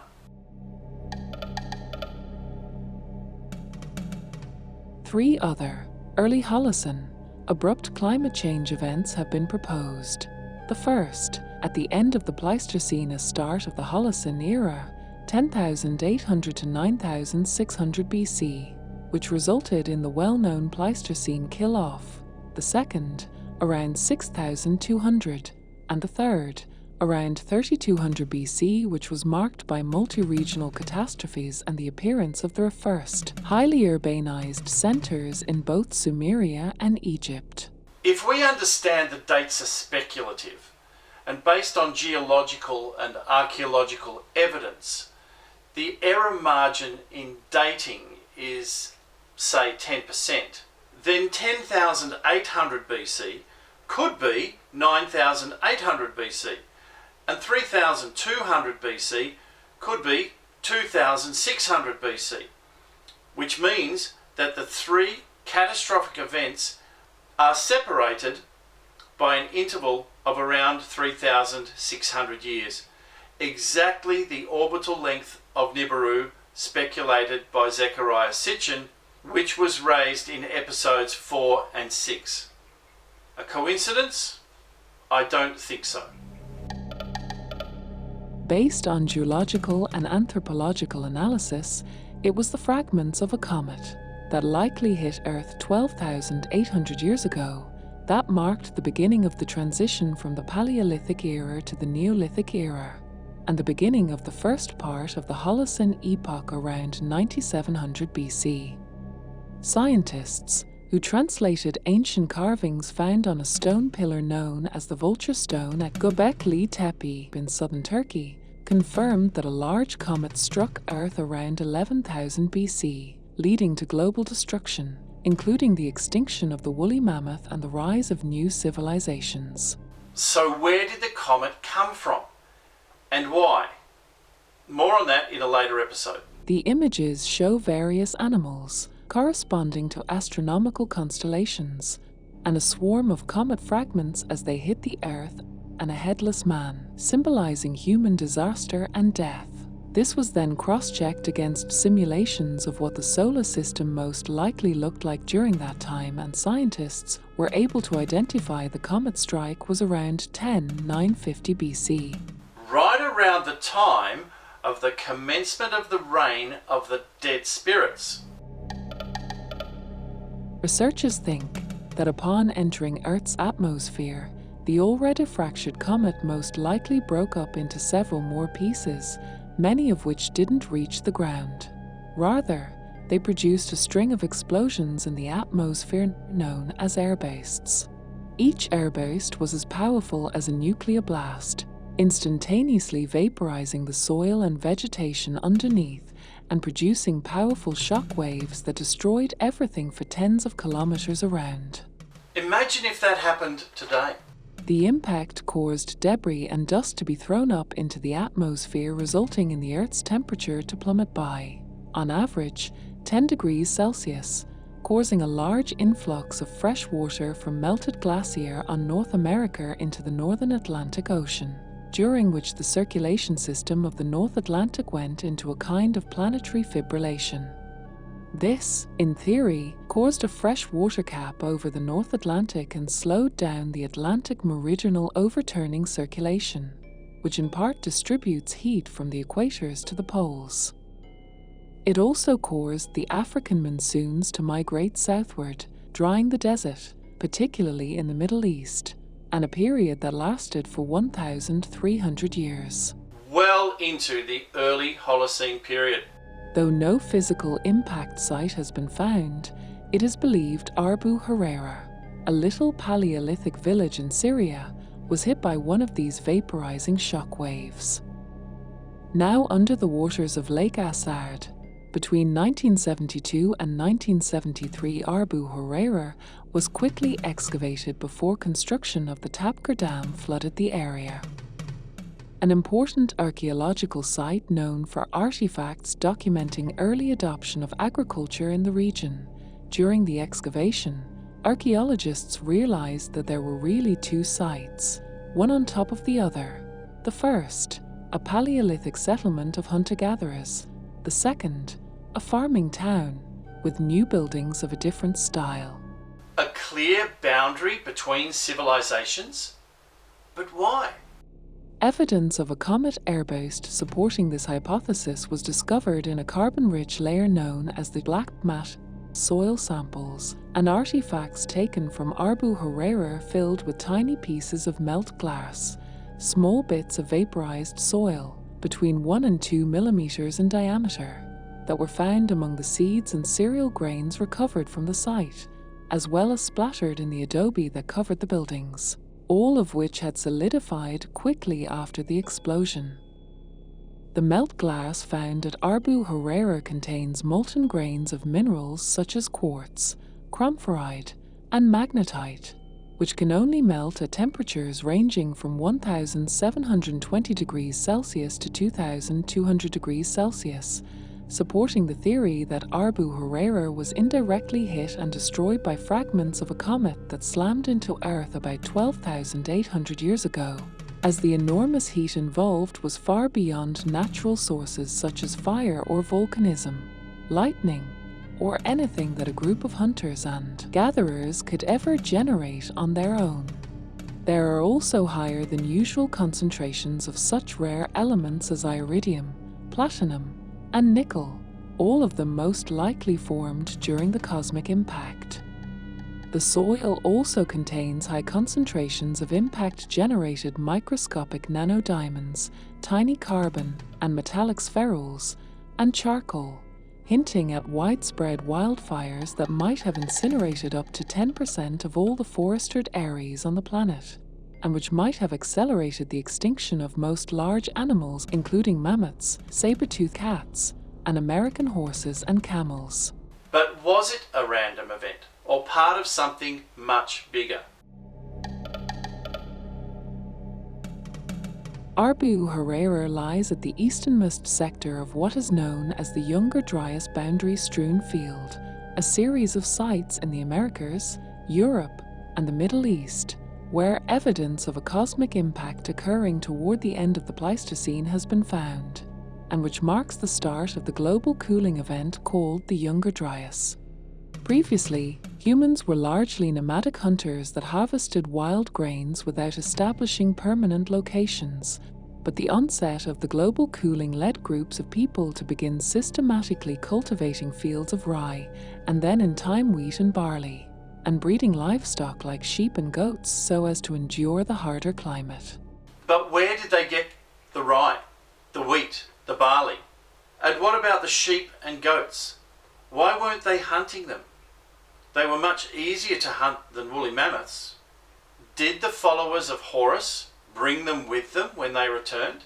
It appears that around 6,200 BC, a second, abrupt, Holocene climate change occurred, with the oceans rising again to within 50 feet of their present level, abrupt cooling in Greenland, the warm and wet land between the rivers in Mesopotamia, interrupted by a severe cold drought, and a marked transition to the return of an extremely warm and wet period in Africa.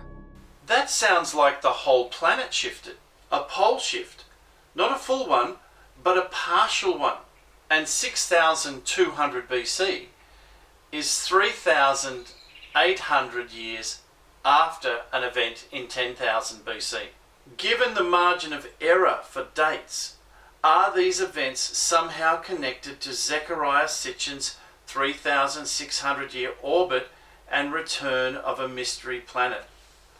Or of Richard Muller's nemesis Death Star? We'll get more into that in a later episode.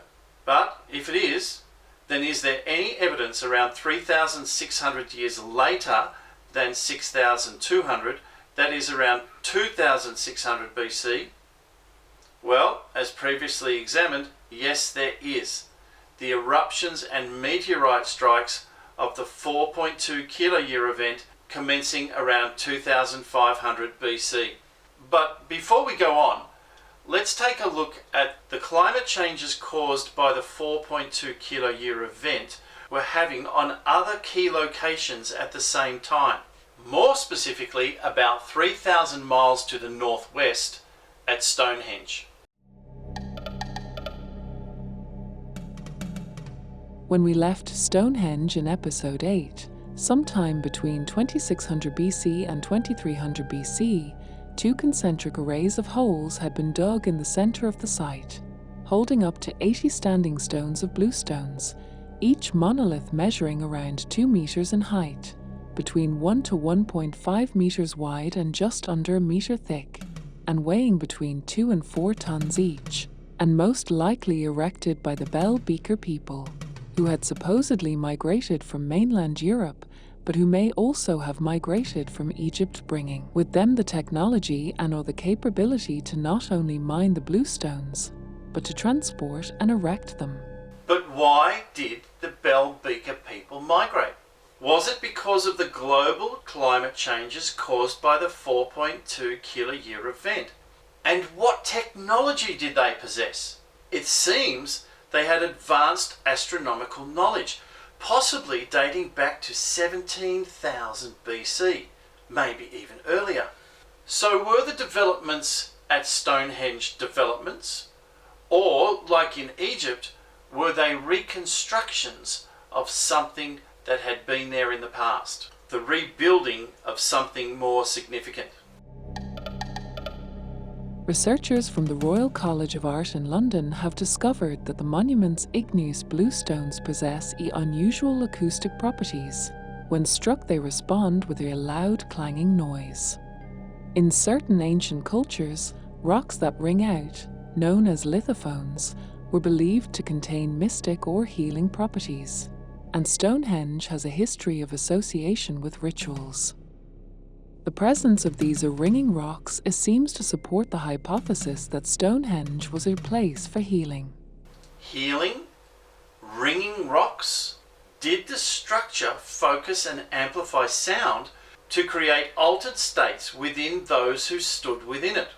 Around the same time the bluestones were erected, the avenue, a grand-scale parallel pair of ditches and banks leading nearly 3 kilometers from the River Avon to the northeastern entrance of Stonehenge, was begun, and, immediately within the bank, just inside the northeastern entrance, 2, or possibly 3, large standing stones were added, including the slaughter stone and the altar stone. But this phase of the monument was supposedly abandoned unfinished. But was it really unfinished? Or was it finished for the purpose that was required at the time? There are theories Stonehenge was an astronomy, aligning solstices, etc. But that's a lot of trouble for a single alignment of the rising and setting of the sun at the summer and winter solstices. There has to be more to it. During the next major phase of activity, 30 enormous Oligocene-Miocene sarsen stones were brought to the site, most likely from a quarry around 25 kilometers north of Stonehenge at Westwoods on the Mulber Downs. Sarsen, also called silkrete, is a sedimentary rock formed in layers of sandy sediment, mostly made up of quartz sand cemented by silica. Quartz in crystal form, with about 99% of the average sarsen boulder being silica. And there's the key ingredient again, silicon, this time in massive amounts. It can't just be a coincidence. The stones were dressed and fashioned with mortise and tenon joints before being erected in a 33-metre diameter circle of standing stones, with a ring of 30 lintel stones resting on top, the lintels fitted to one another using the tongue and groove joint method. Each standing stone was around 4.1 metres high, 2.1 metres wide and weighed around 25 tonnes, and had clearly been worked so they widened slightly towards the top, while the lintel stones are curved slightly concave, maintaining the circular appearance. Concave, just like the faces of the Red and Great Pyramid. What were they trying to focus? The inward-facing surfaces of the stones are smoother and more finely worked than the outer surfaces, the average thickness of the stones being 1.1 metres and the average distance between them 1 metre. The lintel stones are each around 3.2 metres, 1 metre wide and 0.8 metres thick, with the tops being 4.9 metres above the ground. Within the circle stand 5 trilithons of dressed sarsen stone arranged in a horseshoe shape 13.7 metres across, with its open end facing northeast. These huge stones, 10 uprights and 5 lintels, weighing up to 50 tonnes each, were arranged symmetrically and linked using complex jointing. The smallest pair of trilithons are around 6 metres tall, the next pair a little higher, and the largest, single trilithon in the southwest corner, would have been 7.3 metres tall, but only one upright still stands, of which 6.7 metres is visible and a further 2.4 metres is below ground. This is a lot of work for what most people believe was a simple pagan festival. Around the same time, between 2600 and 2400 BC, a large timber circle and a second avenue were constructed 3.2 kilometres away at Durrington Walls overlooking the River Avon. The timber circle was orientated towards the rising sun on the midwinter solstice, opposing the solar alignments at Stonehenge, whilst the avenue was aligned with the setting sun on the summer solstice and led from the river to the timber circle. That may be the case now, but was it the case when they were built? If it wasn't, then the alignment has a completely different reason.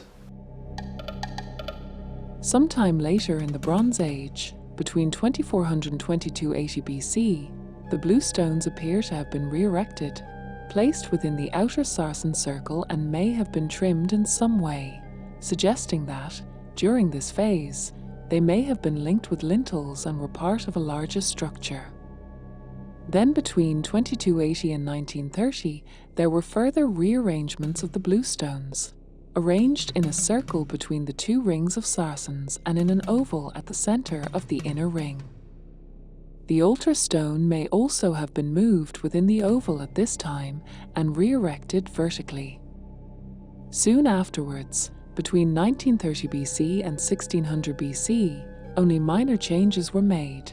The northeastern section of the bluestone circle was removed, creating a horseshoe-shaped setting which mirrored the shape of the central sarsen trilithons, a change contemporary with the 21st century BC Seahenge site discovered in the village of Holm next the sea, near Old Hunston in the English county of Norfolk in 1998.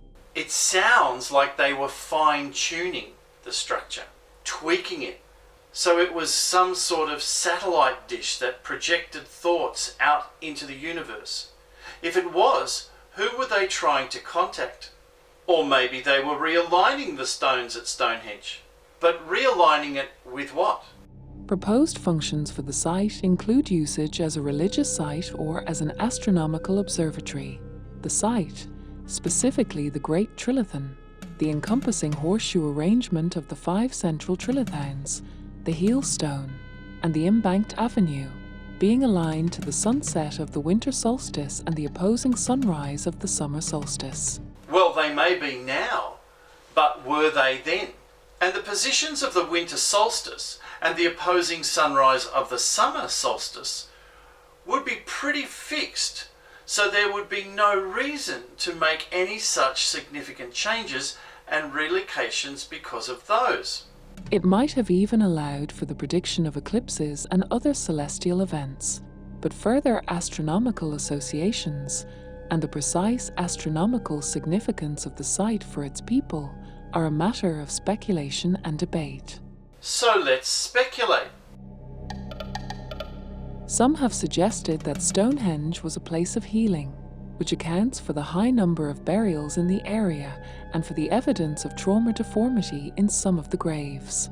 It might also indicate that the healing wasn't very successful.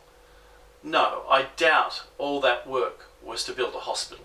According to the 12th century tale, Historia Regum Britanniae, History of the Kings of Britain, by Geoffrey of Monmouth, the stones of Stonehenge were healing stones, which giants had originally brought from Africa to Ireland, which were then brought from Ireland by the wizard Merlin and Uther Pendragon, King Arthur's father, with 15,000 men, to build a great memorial to the British Celtic nobles slain by the Saxons at Salisbury.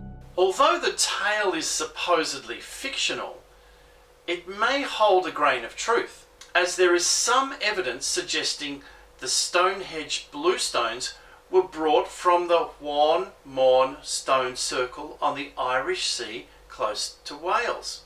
Then there is the reference to giants bringing them from Africa to Ireland. The giants possibly being the demigod descendants of the followers of Horus, men such as the Thinite kings and Nama, who, rather than transporting actual stones, more likely brought the knowledge and the technology to select and extract the right stones and create the 343 or more stone circles on the island of Ireland. But why Ireland? And what's the connection to King Arthur? We'll get to that in another episode. The last known construction at Stonehenge, built about 1600 BC, with the Y and Z holes, and the last usage of it was probably during the Iron Age. So what happened after 1600 BC? Was it the same event that caused the end of the 17th dynasty around 1550 to 1540 BC?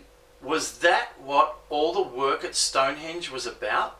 Tracking the course of something in the night sky? Something further out, something moving that had not been mapped and that had the potential to cause massive tsunamis? To find that out, we might have to broaden our vision to see a much bigger picture. Stonehenge is big, and it's easy to focus just on that. But, as big and impressive as it is, what if it is but a small piece of a much bigger picture? And here I defer to the amazing work of Wayne Herschel, and I thoroughly recommend you visit his website www.thehiddenrecords.com. According to Herschel, Stonehenge is but one part of a much bigger picture. Which is perhaps why it's been so difficult for some people to understand, because their vision and their thinking is too narrow. What Herschel discovered in 2014, while studying a satellite image looking for lost geoglyphs, was that Stonehenge, like most important early English settlements, also had a beautiful chalk geoglyph. This of what first appeared to be a knight in shining armour cut into the landscape in a cleared grass area, once surrounded by forest, between the Winterbourne Stoke boroughs and Stonehenge. Herschel followed the lines towards Stonehenge where they resembled an arm with a glove, holding a rod, was pointing the way directly to Stonehenge. But is it a knight in shining armour? At first Herschel believed it was, but he is now of the belief the geoglyph evolved from that of an ancient astronaut to that of a knight, most likely because of the king's demands of a later era when the legend of a visitor from the stars sounded more like crazy mythology, and that it would be greater if it were the king depicted as a gallant knight. All of that is great, but what did it represent? Herschel suggests that the reason for the geoglyph is because Earth was visited by beings, not from Sirius, but from the Pleiades. And I think he's correct, perhaps not completely. And there is lots of independent evidence to support that, which we'll get to later in the series. If we factor in the Dogon evidence we examined in episode 9, it would appear that beings from Sirius, the Nomo, arrived on Earth at some time in the past when the Earth was barren and without plants, and that they terraformed the planet, initiated a program of genetic experiments, but left the planet shortly after the first flawed humans ran riot, and they travelled to the Pleiades, where they instigated further genetic experiments, correcting their mistakes before returning, or their creations returning, sometime later, perhaps several times, as the ancient gods, the flesh and blood followers of Horus we referred to way back in episode 6. The plot is not only thickening, it's getting fascinating. But we need more evidence. The question is, when did they return?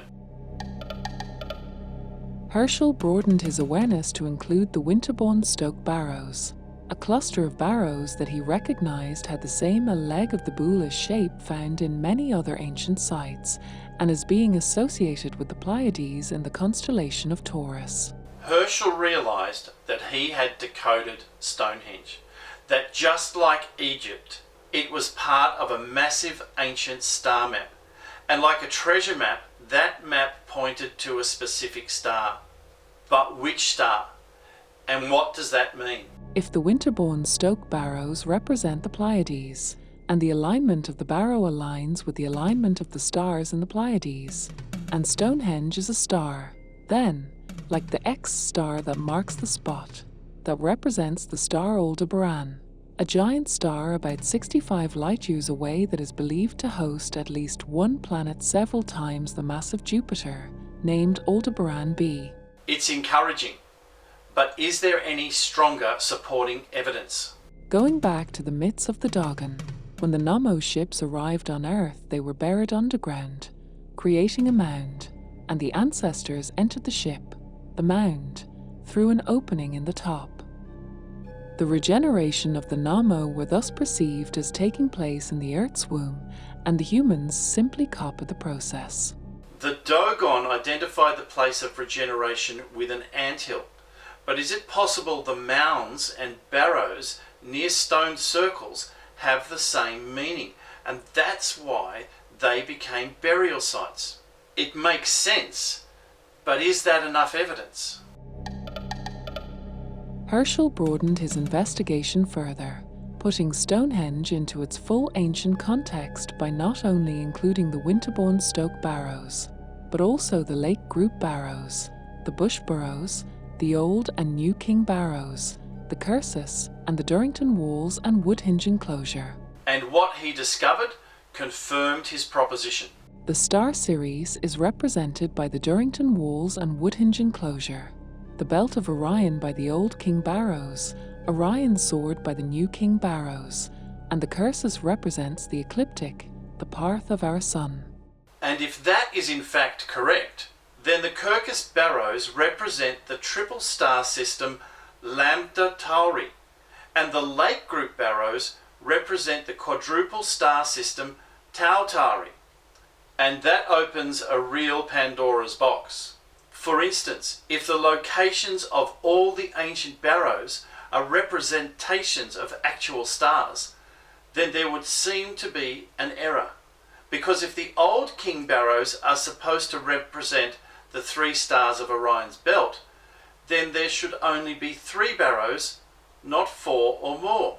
The area called Old King's Barrows has 4 barrows in a row that align with Stonehenge, just as Orion's belt aligns with Aldebaran, and the string of barrows called New King's Barrows look initially like the Sword of Orion, although the alignment technically should be on the other side of the Old King's Barrows.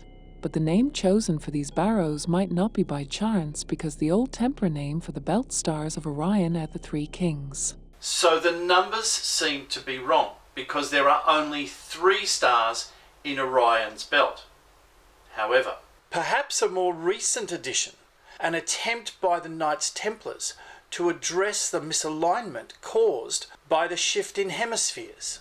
There is a considerable nebular concentration in the constellation of Orion, part of the Orion molecular cloud complex known as Barnode's Loop, which also contains the Dark Horsehead Nebulae and Bright Orion Nebulae, that extends from the star Alnitak, the third and smallest of the 3 stars. The nebulae is thought to have originated in a supernova explosion about 2 million years ago, which may have also created several known runaway stars, which are believed to have been part of a multiple star system in which one component exploded as a supernova. The second blast wave of Barnode's Loop, centered around where the 4th star of Orion's belt once existed, also supporting the theory. Okay, so which is it? Before 2 million years ago, we have 4 stars in Orion's belt. And then after a supernova, we have only 3, which would possibly date the barrows to before 2 million BC, which, although it could be true, doesn't sound right. We're going to need a lot more evidence. In 1940, in the Lascaux caves in France, paintings have been found dating to around 20,000 BC which have references to a 4-star Orion's belt, and scientists have speculated the second blast wave resulted from a supernova in Barnode's Loop sometime around 10,000 to 11,000 years ago. Bingo! That sounds more logical. Except that it would mean the building of the pyramids, as there are only 3 at Giza, thus must surely post-date the supernova 10,000 years ago. Or does it? If we propose that the original pyramids were in fact subterranean structures, and the superstructures were later additions, as the evidence at Arbu Rorash, Saqqara, and Zawayat al-Aryan would suggest, then it may even further complicate when the pyramids were built, who built them, and why.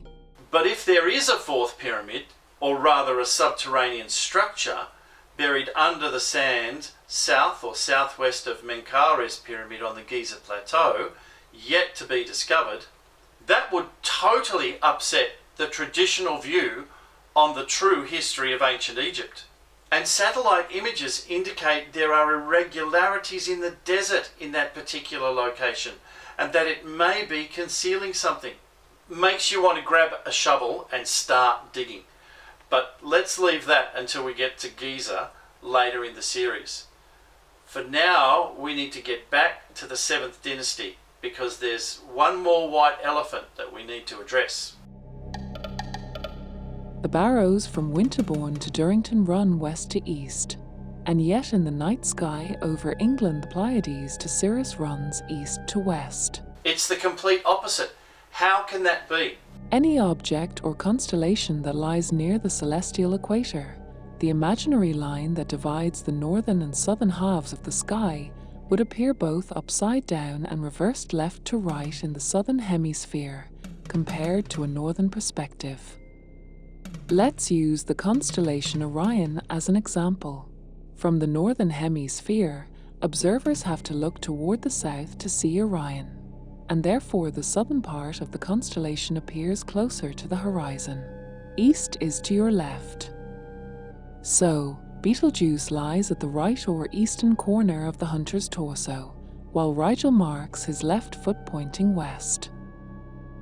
However, from the southern hemisphere, Orion appears in the north, so it's the northern part of the constellation that lies closest to the horizon. And when you look north, east is to your right. So the Orion that skywatchers see from the southern hemisphere has Betelgeuse at the lower right and Rigel at the upper left, and the same geometry holds true for all the other constellations. What does all that mean, I hear you ask? It means that the barrows in England and Stonehenge, and as we shall see, all the pyramids in Egypt, all of them must have been built when the UK and Egypt were all in the southern hemisphere, which means a pole shift. But when and why? More questions that we'll have to leave till later in the series. For now, let's get back to the Tomb of the Nobles.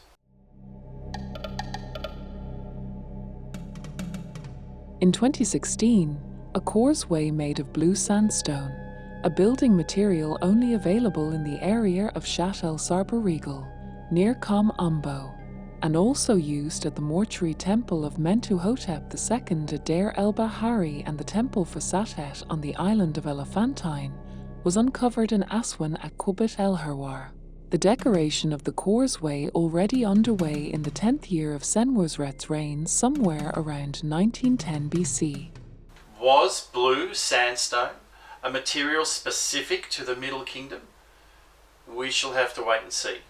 As the pottery fragments discovered show, the causeway was in use for almost 600 years as a place of memory and funerary ritual activities. Or as a good place to hold a picnic.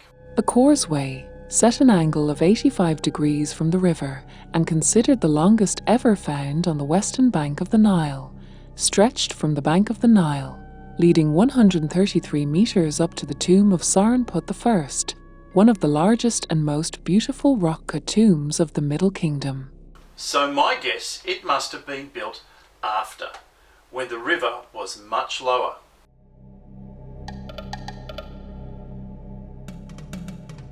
Dating to the early Middle Dynasty, during the rule of Pharaoh Senusret I, Serenpot was a nomarch of the first nome, including Aswan, and, living far from the seat of power in Memphis, he enjoyed autonomy and revenues, which allowed him to consider himself as a minor sovereign. Many of Sarenput's attestations come from the sanctuary of Hekwarib at Elephantine Island, where he ordered a shrine for the deified Hekwarib and also one for himself, his attestations confirmed by many stelae and a statue depicting him. Sarenput had many titles, such as the Mayor of Elephantine, which was a centre of trade most notably for ivory. He was also the oversoy of the priests of Sartet, oversoy of the foreign lands and many others, including, like his distant predecessors Harkov and Hekwarib, the king's personal trading agent for the goods from Nubia. He also had a role in one of Senroset I's military campaigns in this country, when the king rewarded Serenpot, as is reported in the latter's autobiography from his tomb. Or like a doctorate proudly displayed on the wall of his office.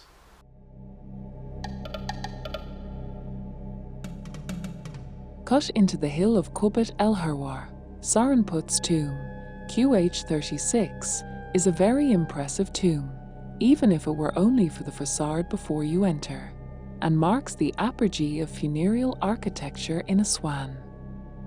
In the upper half of the northern facade wall, several very solemn women visit the prince, who sits on a lion-footed chair, his staff and scepter in his hands. In the lower half of the wall is a greyhound, and a policeman, Garfi, equipped with a bow and arrow and a stick, who is attached above the dog, following Sarenput, whose the three sons are also represented. About a fifth of the outside was likely covered near the entrance where square columns now stand, a roof of sandstone creating a porch effect before entering. From the porch doorway, which gave access to the forecourt, cut directly into the slope, which comprises a series of 6 decorated pillars surmounted by architraves and which supported a roof, which has today disappeared, the general effect reminding us of a temple vestibule. Collapsed or washed away? The facade of the tomb comprises hieroglyphic inscriptions on either side, in sunk reliefs carved into the sandstone bedrock, including a long laudatory so-called autobiographic inscription documenting the exploits of the hereditary prince, and revealing, like an ancient billboard, how powerful the governor of this frontier province of the south considered himself to be under the reign of Senwosret I in the Middle Kingdom.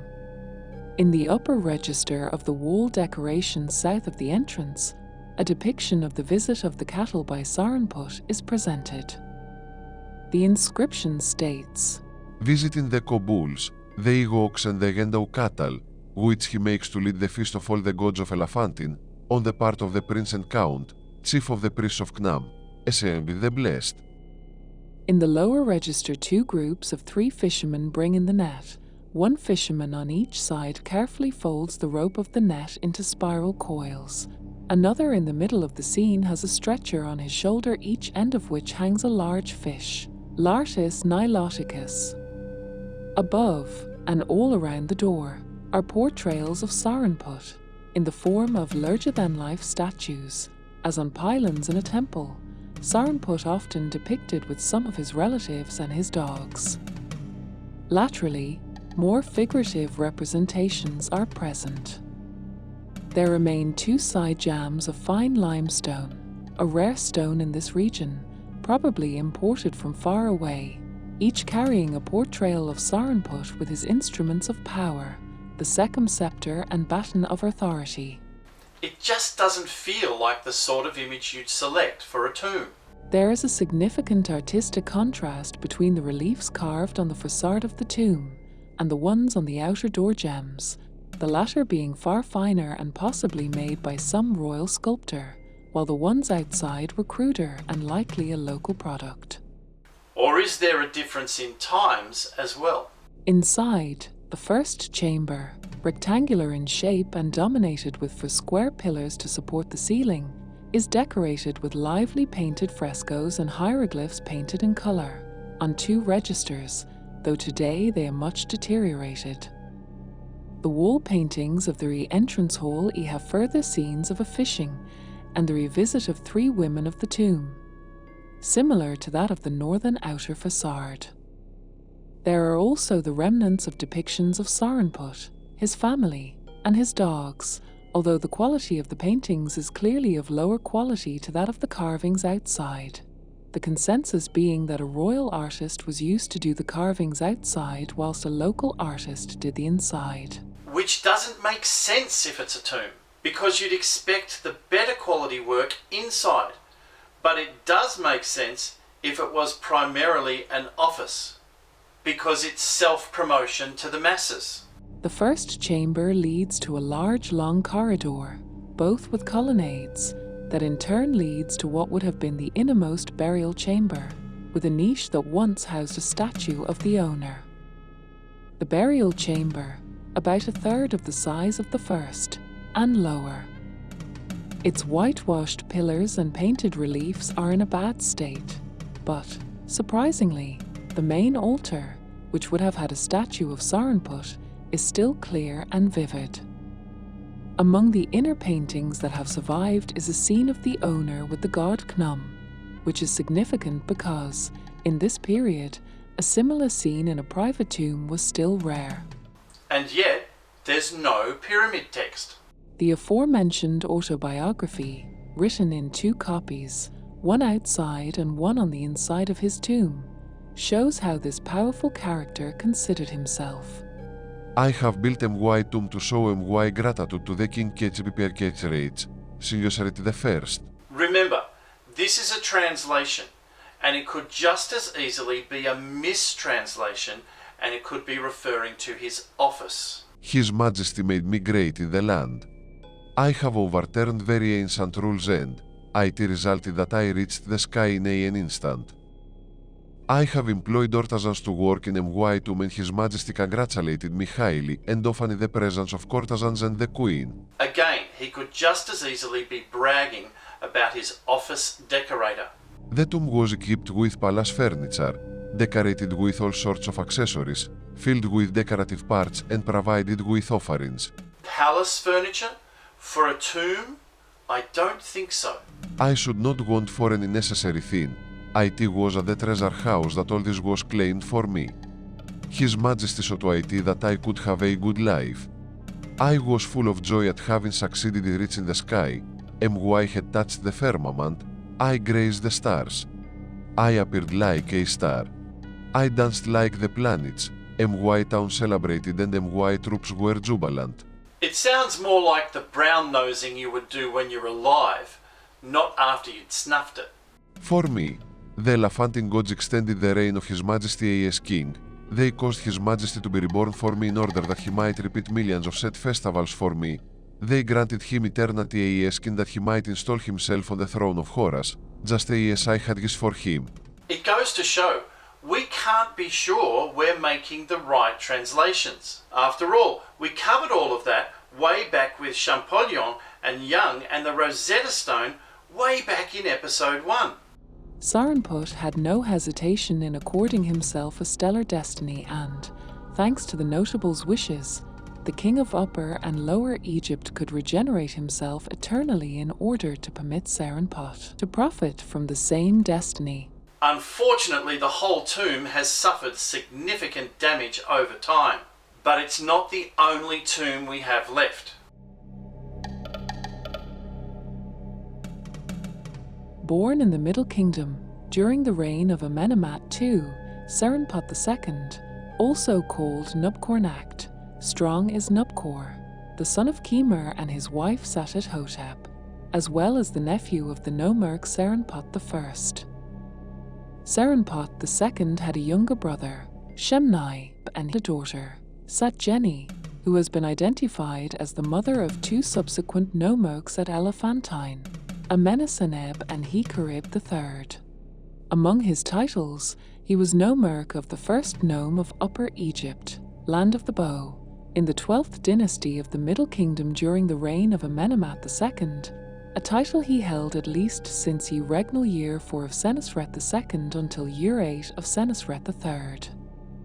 He was also mayor of Elephantine, high priest, overseer of the priests of Satet and Knum, commander of the garrison at Elephantine during the reign of Amenemhat II and a leader of the border patrols at the narrow door of the southern lands. Like many of his predecessors, Sarenput made additions at the sanctuary of Hekwer Ibet Elephantine.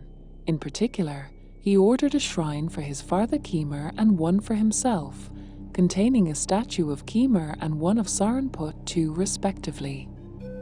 The two statues are stylistically different, with the former, Kemer, being idealized and typical of the reign of Amenemhat II, while the latter, Sarenput II, is more expressive, realistic, and detailed, reflecting the style in use during the subsequent reign of Senusret II, both statues considered to be masterpieces of the Middle Kingdom sculpture.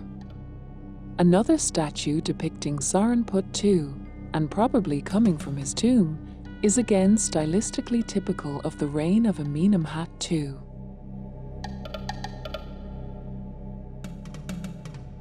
Carved in the rocks of the hill on the western bank in front of the city of Aswan, and although soberly and sparsely decorated, with only the niche and a few pillars of the innermost chamber decorated, Sarenput II's tomb, QH31, is regarded as an architectural jewel and one of the best preserved tombs in Aswan. One of 6 tombs in the complex and cut directly into the cliff. A hallway leads to an architectural jewel, the largest and arguably finest tomb of the nobles at Qubit El Herwar. As in the tomb of Sarenput I, a pillarless forecourt leads via a high, narrow entrance to the interior of the tomb. Remarkable for the heterogeneity of the rock, its strata clearly visible from the light of the forecourt, and reinforced by coloured lines due to the semi-darkness. Consisting of a large symmetrical but undecorated hall, the ceiling is supported by 6 undecorated columns carved from the solid rock. Between the second and third pillar, there is an offering table that has inscriptions with the name and titles of Sarenput II on both sides. The family, cult priests, or even ordinary visitors could place their offerings here, or, if a libation of water was enough for them, this would run away via the small gutter at the front. But why is it undecorated? A flight of 9 perfectly cut steps then leads to a narrow vaulted corridor, coated with a white plaster, with 3 symmetrical niches cut into each side. Each of the niches contains an osiriform statue of Sarenput cut into the rock. The statues either enepographic, with black skin, or carrying the names and titles of Sarenput. In this instance, the rear wall of the niche is painted in yellow ochre and the statue itself relates to the world of the living with red skin, a coloured wig, and, on the breast, a wide Usek collar. The column of hieroglyphs, on a yellow background, gives the titles and one of the functions of Sarenput. Advertising his skills. The scenes on the walls between the niches carry representations of Sarenput and depict his wife, the priestess of Hathor, and other family members, on plaster and painted in vivid colours. Not really the sort of content you'd find in tombs. The second pillared hall, much smaller than the first, contains four square-section pillars, each decorated on one of their faces with an effigy of Sarenput II surmounted by a column of black hieroglyphs on a yellow background, promoting the titles and sacerdotal functions of Sarenput. It definitely sounds more like a place of business. Laterally, we find two small undecorated incursions, one to the right, the other, shorter, to the left. Unfinished chambers? Storage? In spite of the tomb's grandness, only the niches, a few of the pillars in the second chamber, and the innermost depths of the niche that follows are decorated. On the front wall of the rear niche, the raison d'etre of the tomb, there is a colourful text that tells the biography of Sarenput. The grid lines, once used by the artist in his work, still visible. Self-promotion? On the rear wall, Sarenput, in heroic size, with the short beard of the living, is clothed in a simple loincloth, with his breast decorated with the wide Usek collar. With the short beard of the living? Was that because he was alive? Because this wasn't a tomb? It was his office. Seated on a low-backed seat, extending his hand towards the well-garnished offering table before him, in front of the table, and shown much smaller, as is the custom, the son of the deceased, Anku, presents an open lotus flower, symbol of rebirth. But what if the open lotus flower is not a symbol of rebirth? What if it means something different, something related to the actual flower itself? I'll get to that when we explore Abydos. Suffice to say, it's not about life or death. It's about heightened awareness. All the titles and functions of Sarenput are shown on this wall, in particular his second name, Nupkarar-Nacht, in which the Nomarch has used the cartouche of the reigning pharaoh, most likely as a way of showing the power which he considered himself to hold in his nome. On the wall to the left, Sarenput advances towards the exterior, holding two symbols of his power, the reed and the Sekhem scepter. He is followed by his son, Anku, one arm folded on his chest in a sign of deference. If he was dead, and this was his tomb, why would his son be following him? Facing them is a wife or dignitary, a priestess in the temple of Khnum, clothed in an archaic sheath dress with two straps. She is holding two open lotus flowers. Offerings of even more heightened awareness? A column of hieroglyphs on a yellow background would normally give her name, but the name is lost, although the remains of the grid lines, which permitted the artist to respect the size, proportions, and position of the characters, remains. Across from this, on the right wall, Sarenput is again shown heading towards the exterior of the tomb. Behind him, a woman, his mother, Hetepet, also a priestess in the temple of Khnum, is seated in front of an offering table, looking towards the back of the tomb. Above the woman, his mother, his beloved, priestess in the temple of Sotet, her Teirpet. It has been suggested Sarenput has reserved a choice spot for her in his tomb, much more important than that of his wife. That's a pretty big speculation. Personally, I don't see it. The niche itself, which once hosted a granodiorite statue, the remains of which are now in the British Museum, has retained all the full freshness of its original colors, with the accompanying hieroglyphic inscriptions stylishly executed. The hereditary prince, Chancellor of Lower Egypt, the one friend, director of the prophets of Knam, Soren Pu. The hereditary prince, Chancellor of Lower Egypt, the one friend, director of the prophets of Sotet, Soren Pu. Blessed in the service of Sotet, mistress of the Elephantine and of Nekbet, Noboreon Gesti. Blessed in the service of Knam, master of the cataract at the head of the Elephantine. The offering which, the king, makes to Anubis the prince of the necropolis and to Sab, the offering which he makes to Osiris, master of the west for the benefit of the hereditary prince, the chancellor of Lower Egypt, the prince who is in the heart of the king and Vesversei, chief of the army, the mountainous and the meridional regions, the prince, director of the prophets of Sotet, mistress of the Elephantine, director of the army, Soren Put. There is difficulty on this face to know in which direction the text above Serenpot should be read, as two axes cross, which give repetitions and lacunae. The offering of loaves, beer, meat, poultry, clothes, cloth, all good and pure things for the benefit of the hereditary prince, the great priest of Ta, Soren Put. Although his reign is still the subject of debate, Sarnput II was one of the most powerful governors of Egypt of the 12th dynasty, ruling as a nomarch and governor of Elephantine during the reigns of pharaohs Senusret II and Senusret III, during which he formed close contacts with the Near Eastern world and Crete.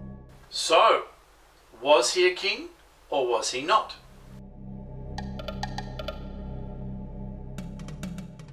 We started the episode back on Elephantine Island, and digging deeper, the evidence revealed layers of civilizations built up one on top of the other, with evidence of massive floods and droughts.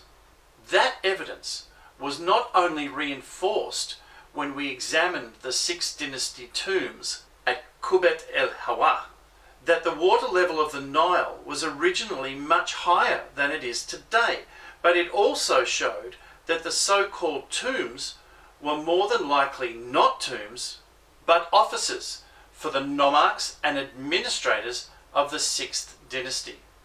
Clearly something was going on that we are not being told about.